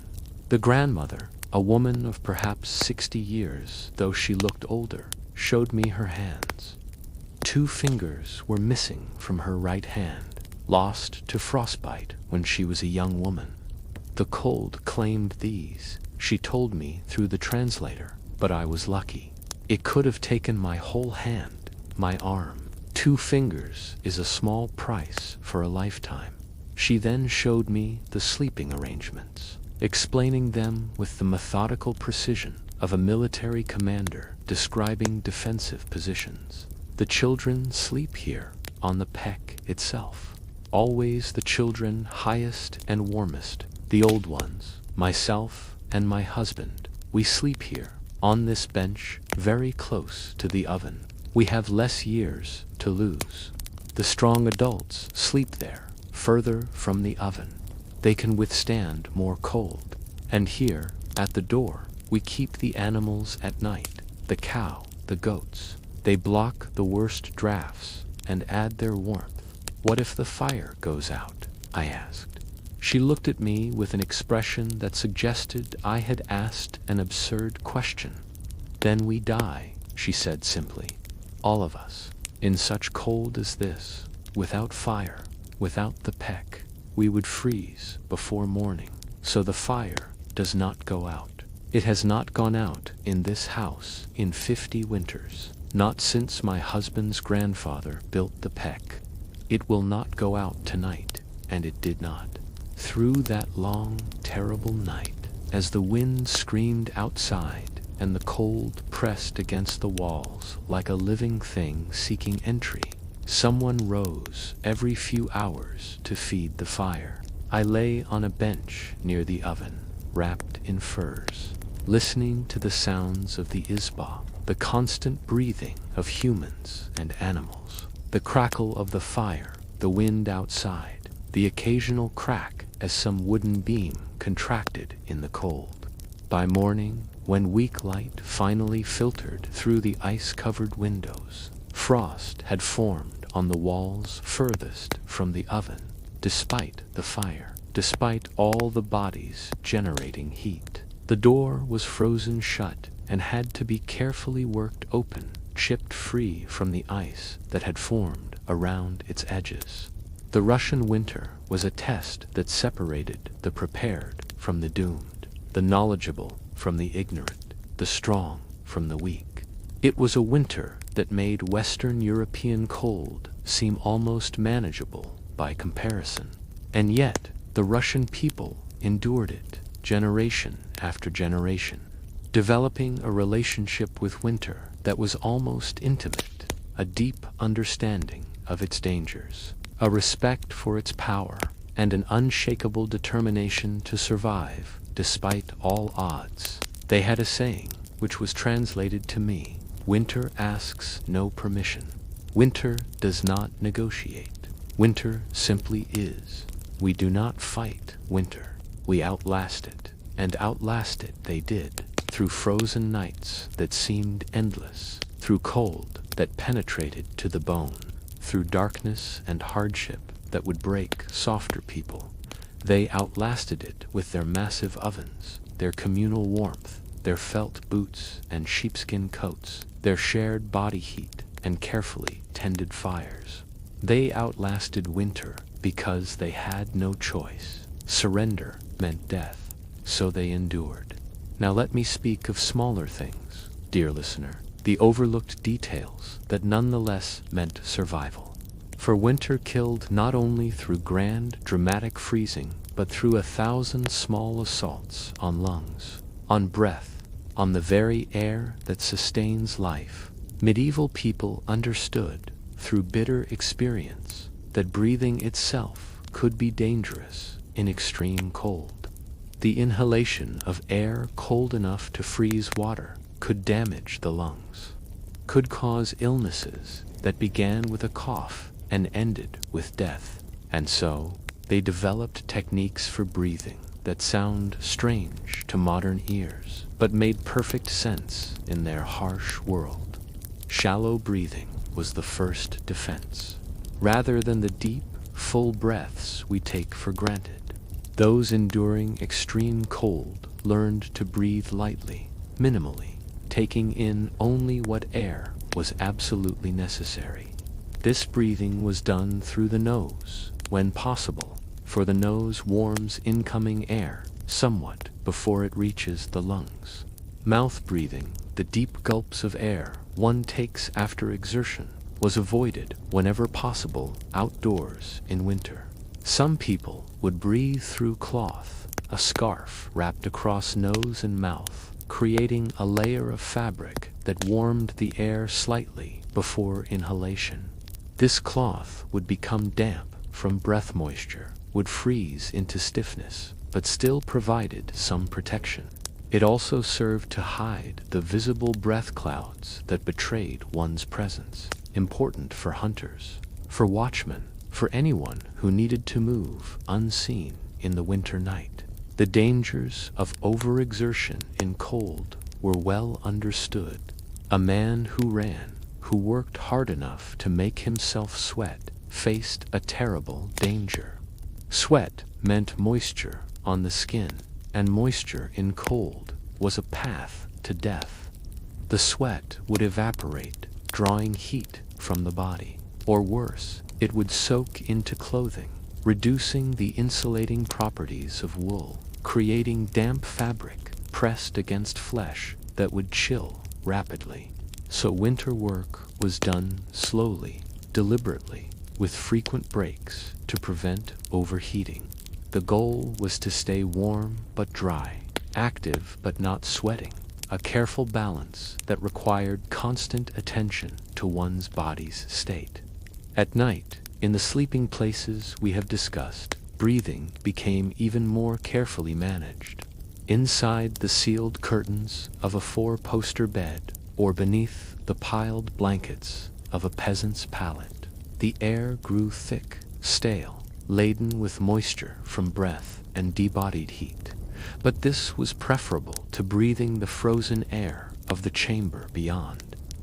People learned to breathe slowly and steadily through the night, keeping their faces covered when possible. Some wrapped their heads completely, leaving only a small opening for air. Others pulled blankets up over their noses, creating a pocket of warmer air that could be breathed and rebreathed. Yes, this air was depleted of freshness, heavy with moisture, but it was warm, and warmth was life. Children were taught these breathing techniques from their earliest years. Breathe like a sleeping cat. Mothers would instruct, slow and quiet through your nose, never gasping, for a child who breathed improperly, who took great gulps of frozen air, would wake with a burning throat, a racking cough, the first signs of the lung fevers that killed so many young ones before they reached adulthood. The old and infirm required special care. Their breathing was often labored even in good conditions, and winter exacerbated every weakness.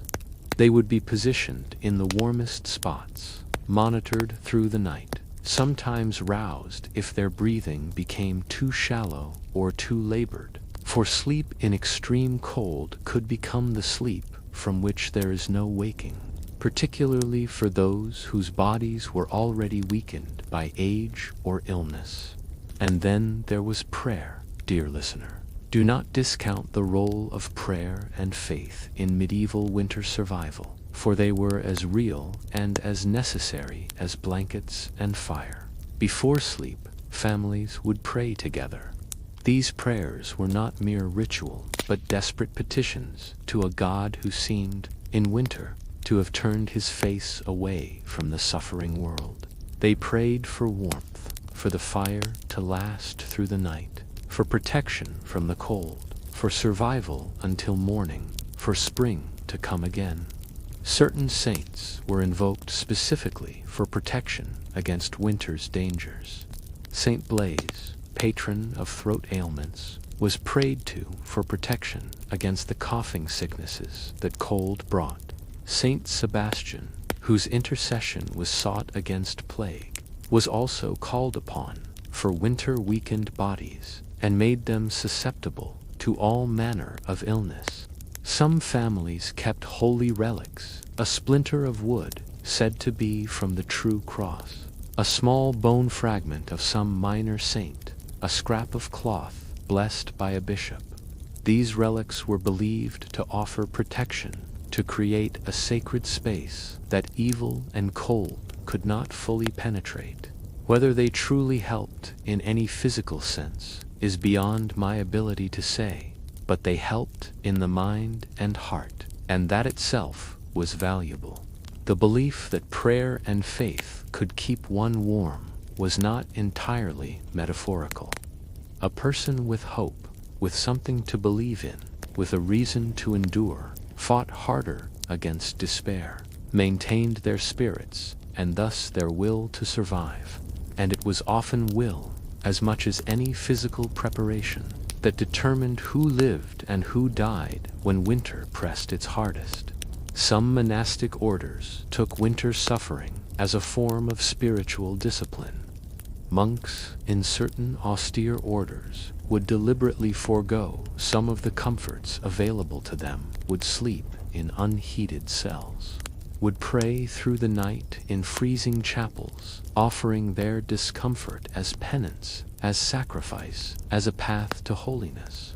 I knew a monk once, in a monastery perched on a windswept mountain in what is now Germany, who told me that he had learned more about God in winter than in all his years of studying Scripture. When you are cold to your very soul, he said, when you are certain you cannot endure another moment, and yet you do endure, and then another moment comes, and you endure that too. This is when you understand persistence, faith, the refusal to surrender. God is not in the warmth of summer, not fully. God is in the decision to take another breath when breathing hurts, to face another frozen dawn when all you desire is rest. His words stayed with me through many winters, but monasteries, despite their spiritual focus, were also practical about survival. They developed sophisticated systems for maintaining warmth in their large stone buildings. Monasteries often had communal sleeping quarters where monks slept in rows, their combined body heat making the space more survivable than individual cells would be. They had efficient kitchens where fires burned continuously, and monks would rotate through these warm spaces on the coldest nights. The monastic schedule itself, with its practice of rising for prayers at various hours through the night, meant that no one slept continuously through the long winter darkness. This segmented sleep, rising for matins at midnight, rising again for lauds before dawn, ensured that fires were tended regularly, that no one slipped too deeply into cold-induced stupor, that the community maintained vigilance through the dangerous hours.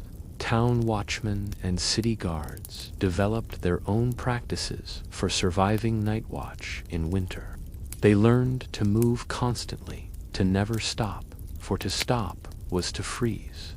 They walked their rounds with particular rhythms, memorized patterns that kept their bodies in motion without thought, patterns that could be maintained even when the mind grew dull with cold and exhaustion. They learned to eat before their shifts warm, fatty foods that would burn slowly through the night, providing internal heat. They learned which walls blocked the wind best, which corners offered a moment's respite, which roots minimized exposure. This knowledge was passed down from veteran watchmen to new recruits, an oral tradition of survival techniques specific to each city, each fortress, each defensive position.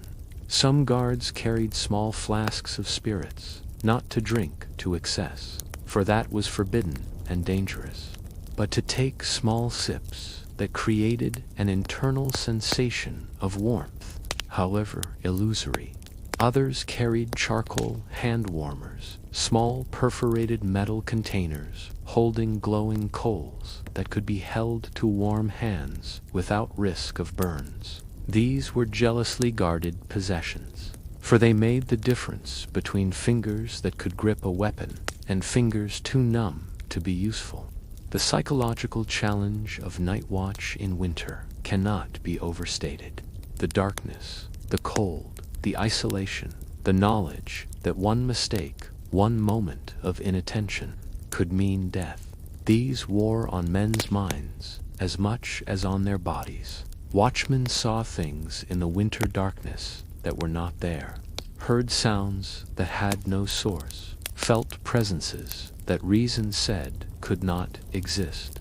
Whether these were hallucinations born of cold and exhaustion, or whether winter nights truly held spirits and entities that warmer seasons kept at bay, I will not venture to say, but watchmen believed in these winter presences, and they took precautions against them.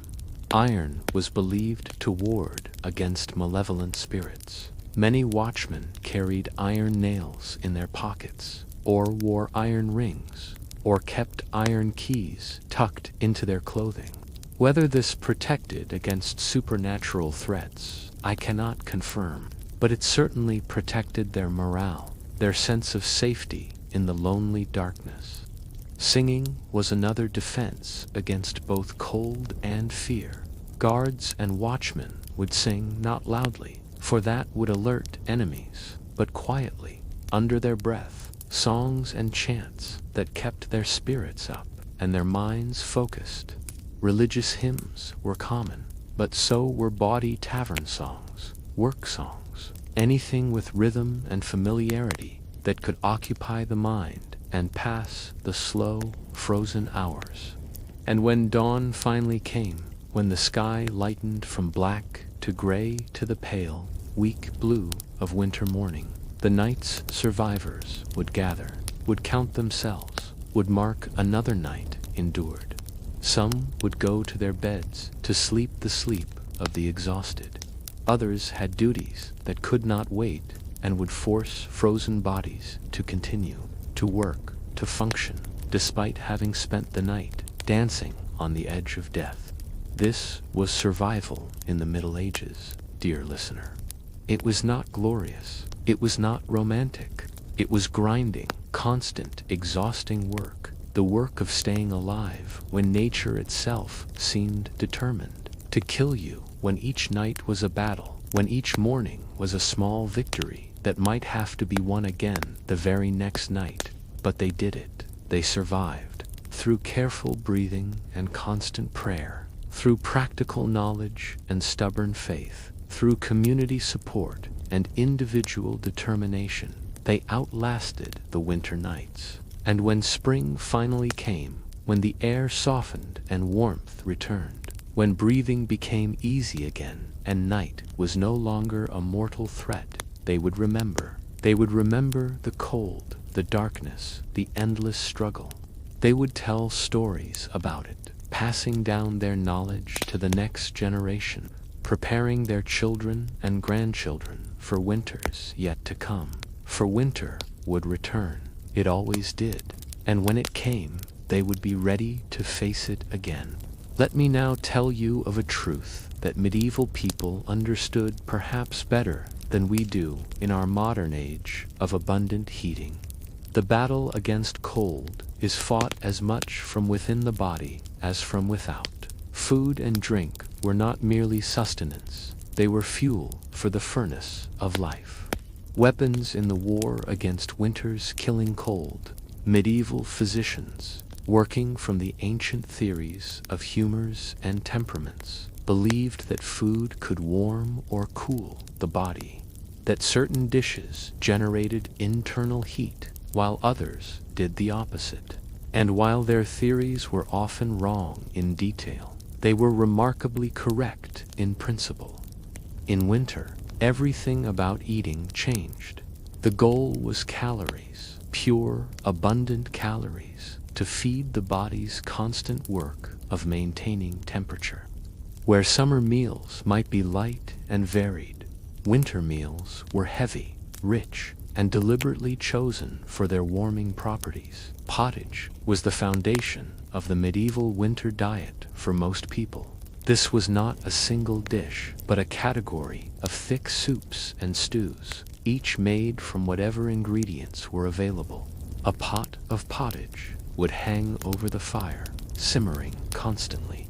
Ingredients added as they became available, the mixture thickening into something that was more food than liquid. A typical pottage might contain dried peas or beans, providing protein and bulk, barley or oats, adding substance and calories, root vegetables like turnips, parsnips, or carrots, whatever had been stored from autumn's harvest, onions and leeks for flavor, and if the family was fortunate, a bit of salt, pork, or bacon for fat and taste. The fat was crucial, dear listener. Fat contains more than twice the calories per ounce as protein or carbohydrates. A spoonful of rendered pig fat stirred into a bowl of pottage could mean the difference between a body that generated enough heat to survive the night and one that slowly grew cold from insufficient fuel. Wealthy households had access to more varied fats. Butter, though it turned rancid quickly without refrigeration, was prized in winter. Goose fat, carefully rendered and stored, was used in cooking and sometimes eaten directly, spread on bread like butter. Beef, tallow, mutton fat, any animal fat was valuable, treasured, carefully preserved from autumn slaughter for winter use. Bread in winter was different from bread in other seasons.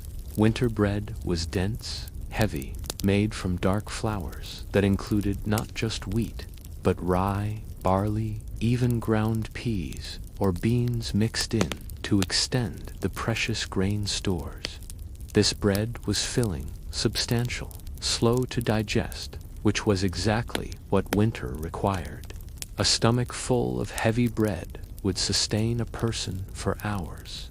The slow digestion generating internal warmth as the body broke down the complex starches. Some breads were enriched with fats or even small amounts of blood from slaughtered animals, adding protein and calories. These breads were dark, almost black, with flavors that modern palates would find challenging, but they were wonderfully warming, wonderfully sustaining. Porridges, too, were winter staples. Oat porridge, barley gruel, frumenty made from cracked wheat. These thick, pasty dishes were eaten morning and night, sometimes with a bit of honey or dried fruit if such luxuries were available, more often with nothing but a pinch of salt. They sat heavy in the stomach, were cheap to make, and provided steady energy through long, cold days. Meat, when available, was prepared to maximize its warming properties. Roasted meat was fine for feast days, but daily winter meals more often featured boiled or stewed meat, cooking methods that extracted every bit of nutrition, that turned even tough, stringy flesh into digestible calories. The broth from boiled meat was as valuable as the meat itself, rich with fat and flavor, sometimes drunk directly, sometimes used as the base for pottage. Salted and preserved meats were crucial winter provisions. In autumn, when animals were slaughtered before winter could kill them or require feeding them through scarce months, the meat was preserved by every method known. Salt curing was most common. Meat packed in precious salt, layered in barrels, stored in cool cellars, smoking preserved meat while adding flavor. Some meat was air-dried, hung in cold, dry spaces where it would dehydrate slowly, becoming hard as wood but lasting for months. Fish, too, played an enormous role, particularly for those near coasts or rivers. Dried fish, salted fish, fish preserved in barrels of brine. These were protein sources that could last through the winter, that could be rehydrated and cooked into meals that sustained life. The smell of stored fish was powerful, pervasive, but no one complained. Hunger and cold have a way of making people appreciate whatever food is available. Now, let me speak of drink, for what one drank in winter was as important as what one ate. Water, that most basic necessity, became complicated in winter. Wells could freeze. Streams became solid ice. Snow could be melted for water, but this required precious fuel. And the resulting water was cold, requiring the body to spend energy warming it to internal temperature. So people drank as little plain water as possible in winter. Ale was the common drink for most of medieval Europe. This was not the strong, clear beer we know today, but a thick, nutritious beverage, low in alcohol but high in calories. Small beer, as it was called, was drunk by everyone from children to elders, morning to night. It provided nutrition. It was safer than questionable water, and crucially, it was often drunk warm. Warmed ale, perhaps spiced with herbs or sweetened with honey, if available, was a winter staple. It went down warm, spreading heat through the body, settling in the stomach with a comforting weight. Some people would heat ale by plunging a hot iron poker directly into the mug, the metal hissing and steaming as it warmed the liquid. Wine, for those wealthy enough to afford it, was similarly treated. Mulled wine, heated with spices like cinnamon, cloves, and nutmeg, was a winter luxury that combined warmth, alcohol's illusory heating effect, and the genuine calories of the wine itself. The spices were significant beyond flavor. Medieval medical theory held that certain spices were hot in nature, that they generated internal heat. Whether this was literally true or not, spiced drinks were universally believed to be warming, and the psychological effect alone may have been valuable. Hippocras, a spiced wine drink, was particularly associated with winter. The very wealthy would prepare it with expensive imported spices, while poorer households might make do with locally available herbs that were believed to have similar warming properties. Hot broth was another crucial winter drink. The water used to boil meat or vegetables, rich with dissolved fats and nutrients, was far too valuable to discard. It was drunk directly, used to make other dishes, or given to the sick and weak who might not be able to eat solid food. Some monasteries and wealthy households prepared special winter tonics, herbal infusions, believed to protect against cold and illness.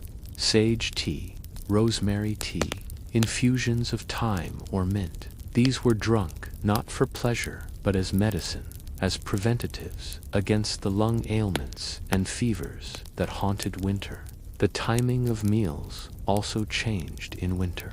The main meal of the day might be eaten earlier, while daylight still allowed work. Evening meals were lighter, conserving fuel, allowing people to sleep without full stomachs that might cause discomfort.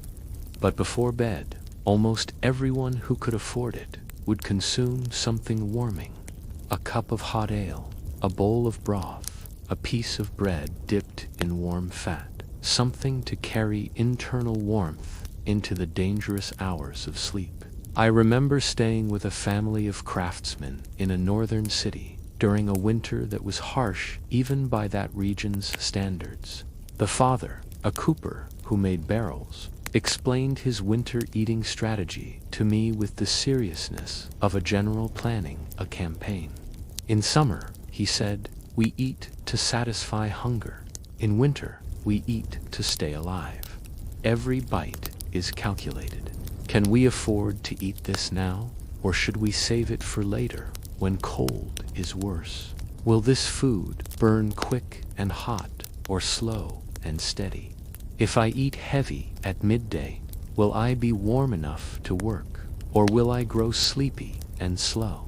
He showed me his family's winter stores, barrels of salt pork, strings of dried fish hanging from rafters, sacks of dried peas and beans, wheels of hard cheese, crocks of rendered fat, barrels of ale. This must last until spring, he said. If we eat too much, too fast, we starve in February. If we eat too little, we freeze in December. So we measure, we ration, we make every meal count. His wife added her own wisdom. The children must eat more, for they are growing, and they feel cold more quickly. The old must eat more, for their bodies don't generate heat as well. The workers must eat more, for they spend their warmth in labor. But we mothers, we eat less, giving our portions to others. This is how families survive winter. It was a stark equation, dear listener. Food was fuel, bodies were furnaces. Winter was a siege that could only be survived by carefully managing resources, by ensuring the fire within never went out for lack of feeding. The poor, of course, had the most desperate time of it.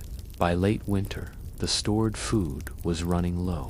Families stretched every meal with whatever they could find: bark from trees, ground and mixed into bread, acorns collected in autumn and laboriously processed to remove their bitter tannins, ground into a flour substitute, wild plants, dormant but still findable for those who knew where to look, roots that could be dug from frozen ground, evergreen needles that could be boiled for tea. Hunger and cold together were a deadly combination. A body weakened by insufficient food could not generate enough heat to stay warm. But staying warm required burning calories, which increased hunger. It was a vicious spiral, and many did not escape it. By the time spring finally arrived, the survivors were gaunt, weakened, bearing the marks of a winter that had taken everything but life itself. Yet somehow, most did survive. Through careful rationing and communal sharing, through knowledge of which foods provided the most warmth, through the willingness to eat things that would be rejected in times of plenty, they survived. And when spring came, when the stored food was nearly exhausted but the first green shoots appeared in the forest, when eggs could be gathered again, and fresh milk was available when the specter of starvation retreated for another season, the joy was profound, almost religious in its intensity. They had outlasted winter once more. The furnace within, carefully fueled and tended, had burned through the darkest months. They had survived to taste warmth again. Now, dear listener, I must speak of the hardest truth, the one that medieval people knew in their bones, even as they fought against it with every technique I have described. Sometimes, despite everything, winter won. Not every fire stayed lit through the night. Not every heated stone retained its warmth. Not every body, no matter how many layers wrapped it, could generate enough heat to survive until dawn. Winter killed, and it killed with patient thoroughness, taking the young, the old, the weak, the unlucky. I have seen too many winter mornings when someone did not wake. I have watched families discover that a child who seemed merely sleeping in the night had actually slipped away as the cold slowly stilled their small heart. I have known watchmen found frozen at their posts, grandmothers who went to sleep beside the hearth and never woke travelers who lost their way in blizzards and were found weeks later when snow melted their bodies, preserved in ice like terrible monuments. The signs of death by cold were well known to medieval people, for they saw them regularly. First came the violent shivering, the body's desperate attempt to generate warmth through muscle action. Then, paradoxically, came a cessation of shivering, not because the person was warmer, but because the body's energy was exhausted. Then came confusion, disorientation, the mind growing foggy as core temperature dropped. In the final stages came a strange phenomenon that many witnessed but few understood. The dying person would begin to feel warm, even hot. They would try to remove their clothing, to throw off their blankets, convinced they were overheating even as they froze. This paradoxical undressing was often the last act before death, and many bodies were found nearly naked in the snow, their discarded clothing nearby, testimony to the cruel tricks the dying body plays on the failing mind. Families learned to watch for the warning signs. A child who stopped complaining about the cold, who grew quiet and still. This was more dangerous than one who cried and shivered. An elderly person who could not stop shaking, whose skin turned blue-white, whose speech became slurred. They needed to be warmed, immediately surrounded with heated stones and bodies, given warm drinks, if they could swallow, fought for with every tool available. Sometimes these interventions worked. Sometimes a person could be brought back from the edge, warmed slowly and carefully until circulation returned and life reasserted itself. But sometimes they were already too far gone, and despite frantic efforts, the cold claimed them anyway. Death came to households with grim regularity through winter. The mortality rate spiked in the coldest months, particularly among the very young and very old. Infants, who could not yet regulate their body temperature effectively, died in numbers that horrify us now, but were grimly accepted then. A family might have 8 children born and expect only 5 to survive to adulthood, with winter claiming most of those who died. The elderly, their bodies worn out from a lifetime of harsh living, often did not make it through winter. It was common enough that people would make peace with loved ones in autumn, saying goodbyes that were really farewells, knowing that some would not see spring. "If I am still here when the ice breaks," they might say, and everyone understood what they meant. Illness compounded cold's deadly work. A person who might survive a winter illness in a warm climate could easily die of the same ailment when also battling cold. Pneumonia, bronchitis, influenza, these swept through communities in winter, killing with ruthless efficiency. The sick needed warmth to recover, but warmth required fuel, and fuel was limited. Families faced terrible choices: burn extra wood to keep a sick child warm, or conserve fuel for the rest of the family's survival. Sometimes the choices made were harsh by our standards. A child who seemed certain to die might be given less food, less warmth, so that those resources could be preserved for those with better chances of survival. This was not cruelty, but pragmatism. A cold calculation forced by circumstances where resources were finite and choices meant life or death. Burial in winter presented its own challenges. The ground was frozen solid, impossible to dig with the tools available. So bodies were often stored in unheated outbuildings, in churchyards, simply covered with snow, waiting for spring thaw when proper burial could be accomplished. This meant that cemeteries in spring became busy places, as winter's accumulated dead were finally laid to rest. Some regions developed traditions around winter death that were almost ritualistic. In certain northern villages, the dead were laid out on the frozen surface of rivers or lakes, where the ice kept them preserved and kept predators away. In spring, when ice broke, the bodies would be recovered and given proper Christian burial. The psychological toll of this constant death was profound. Everyone knew someone who had died in winter. Everyone had lost family members to the cold. Entire villages could be reduced by 10, 15, even 20% in a particularly brutal winter. The survivors bore not just physical scars, but deep emotional wounds. The trauma of watching loved ones die slowly, unable to prevent it despite desperate efforts. Yet somehow, people endured this as well. They developed coping mechanisms, ways of processing grief that allowed life to continue. There was a certain fatalism, an acceptance that death was part of winter's nature, that some losses were inevitable and not to be fought against too desperately. Winter takes its due, they would say, and there was resignation in those words, but also a kind of peace. Religious faith played a crucial role in managing this trauma.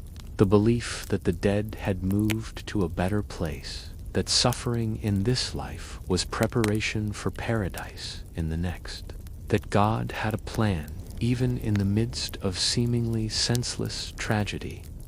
These beliefs were not merely comforting abstractions, but necessary psychological tools for surviving losses that might otherwise have been crushing. Communities rallied around the bereaved.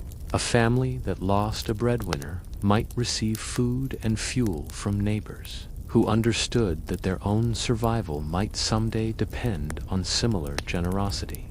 Widows were taken into other households. Orphaned children were adopted by aunts, uncles, or simply neighbors who had room and resources to spare.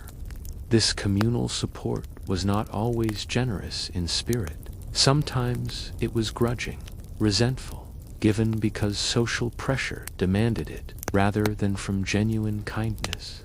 But it was given nonetheless, because everyone understood that community survival depended on helping one another, that letting one family freeze or starve endangered the whole village's social fabric. Winter also took livestock, and these losses were sometimes as devastating as human deaths.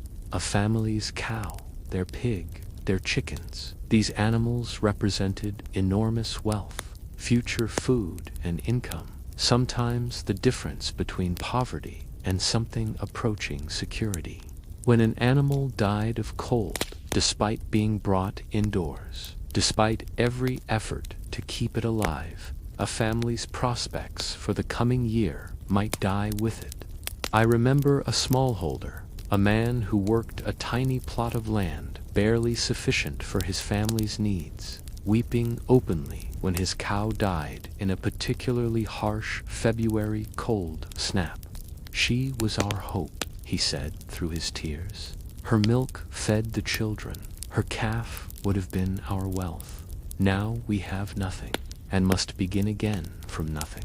His neighbors helped as they could, but their own resources were stretched thin. The family survived that winter, barely, eating things that should not be eaten, burning furniture when firewood ran out, wearing every scrap of cloth they possessed layered on their bodies. When spring came, they were alive, but broken, deeply in debt, facing a year of hardship, trying to recover what winter had taken. And they knew that the next winter would come, would test them again, would try once more to claim what it had failed to take the first time. This was the reality that medieval people lived with. Winter was not merely a season, but an enemy that returned every year, patient and implacable, taking its toll in lives and livestock, in health and happiness, in futures and hopes. And yet, they continued. They rebuilt. They prepared for the next winter, even as they recovered from the last. They had children, knowing that not all would survive. They planted crops, knowing that harvest might fail, and winter starvation might follow. They built fires, knowing those fires might not last the night. They continued because there was no alternative. Life demanded living, even in the face of death. Winter demanded survival, even when survival seemed impossible. And so they fought, year after year, generation after generation, against the cold that sought to claim them. Sometimes they won. Sometimes winter won. But the battle continued, endless as the seasons themselves. And so, dear listener, we come to the end of this memory, this tale of how humanity refused to surrender to winter's dominion, even when frost formed inside castle walls, even when breath turned to ice, even when the cold seemed determined to claim every warm-blooded soul. Sit with me a moment longer, here by this fire, and consider what we have learned. The people of the Middle Ages did not have our technology. They had no central heating, no electric blankets, no thermostats to adjust with a simple touch. They had no hospitals with heated wards, no emergency services to rescue the freezing, no weather forecasts to warn of coming storms. They had only what they could make with their hands, what they could learn through experience. what they could pass down through generations of hard-won wisdom. And yet they survived. More than survived, they built civilizations, raised families, created art and music and literature, all while facing winters that would kill most of us within a single night.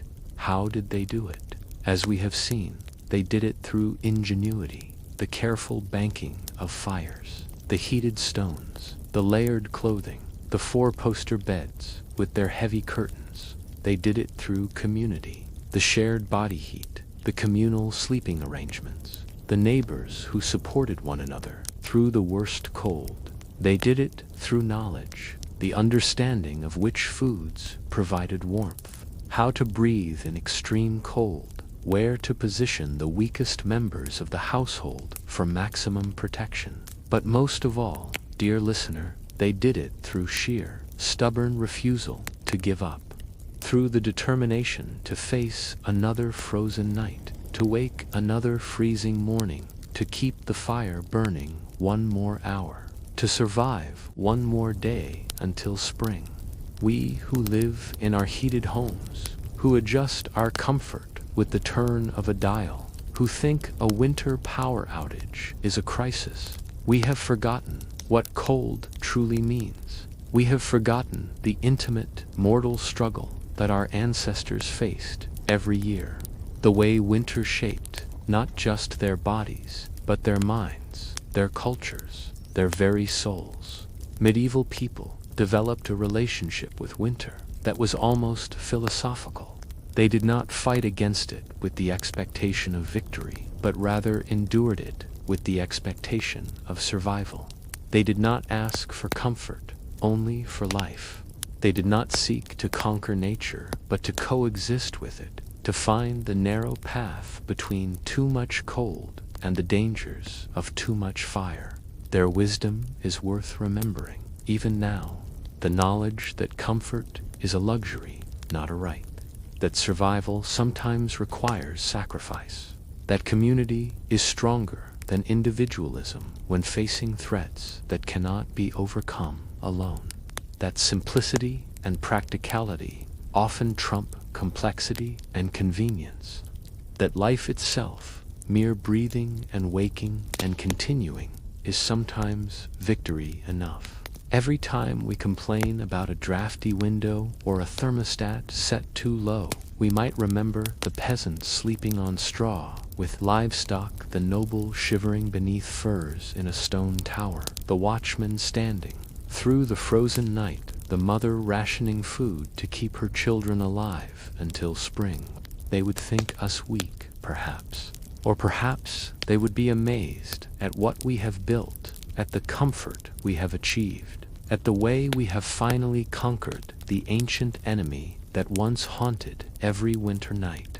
But I think, if they could speak to us across the centuries, they might warn us. Do not forget entirely how to be cold. Do not lose completely the knowledge of survival, for the world is uncertain, and the skills that kept humanity alive through countless medieval winters might someday be needed again.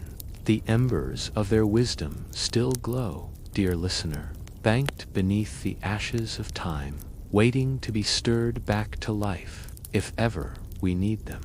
The techniques they developed, the knowledge they accumulated, the resilience they demonstrated, these are part of our inheritance, whether we remember them or not. And perhaps, on a cold winter night, when you pull your blanket closer and adjust your thermostat, you might spare a thought for those who came before, for the grandmother who tended the fire through the darkest hours, for the father who gave his portion of food to his children, for the watchman who stood through the frozen darkness, for the child who learned to breathe shallowly to protect small lungs from icy air. They endured so that we might exist. They survived so that life could continue. They refused to surrender so that countless generations, yet unborn, might have their chance at life. And in the end, that is the greatest lesson of all, that human beings, fragile creatures of warmth and breath, can face down even the most implacable of enemies and emerge victorious. Not through might, but through persistence. Not through strength, but through refusal to give up. Not through fighting, but through the simple, profound act of enduring. Winter tested them. They passed the test, and their victory echoes still in every warm home, in every comfortable bed, in every night we sleep safely through the cold without fear. We are their legacy, dear listener. Their struggles bought our comfort. Their knowledge built the foundation of our warmth. Their endurance proved that humanity could survive anything, could adapt to any hardship, could outlast any siege. And thus ends another memory from ages long past. If you have found a spark of wonder here, stay a while longer, for there are countless tales yet to be remembered.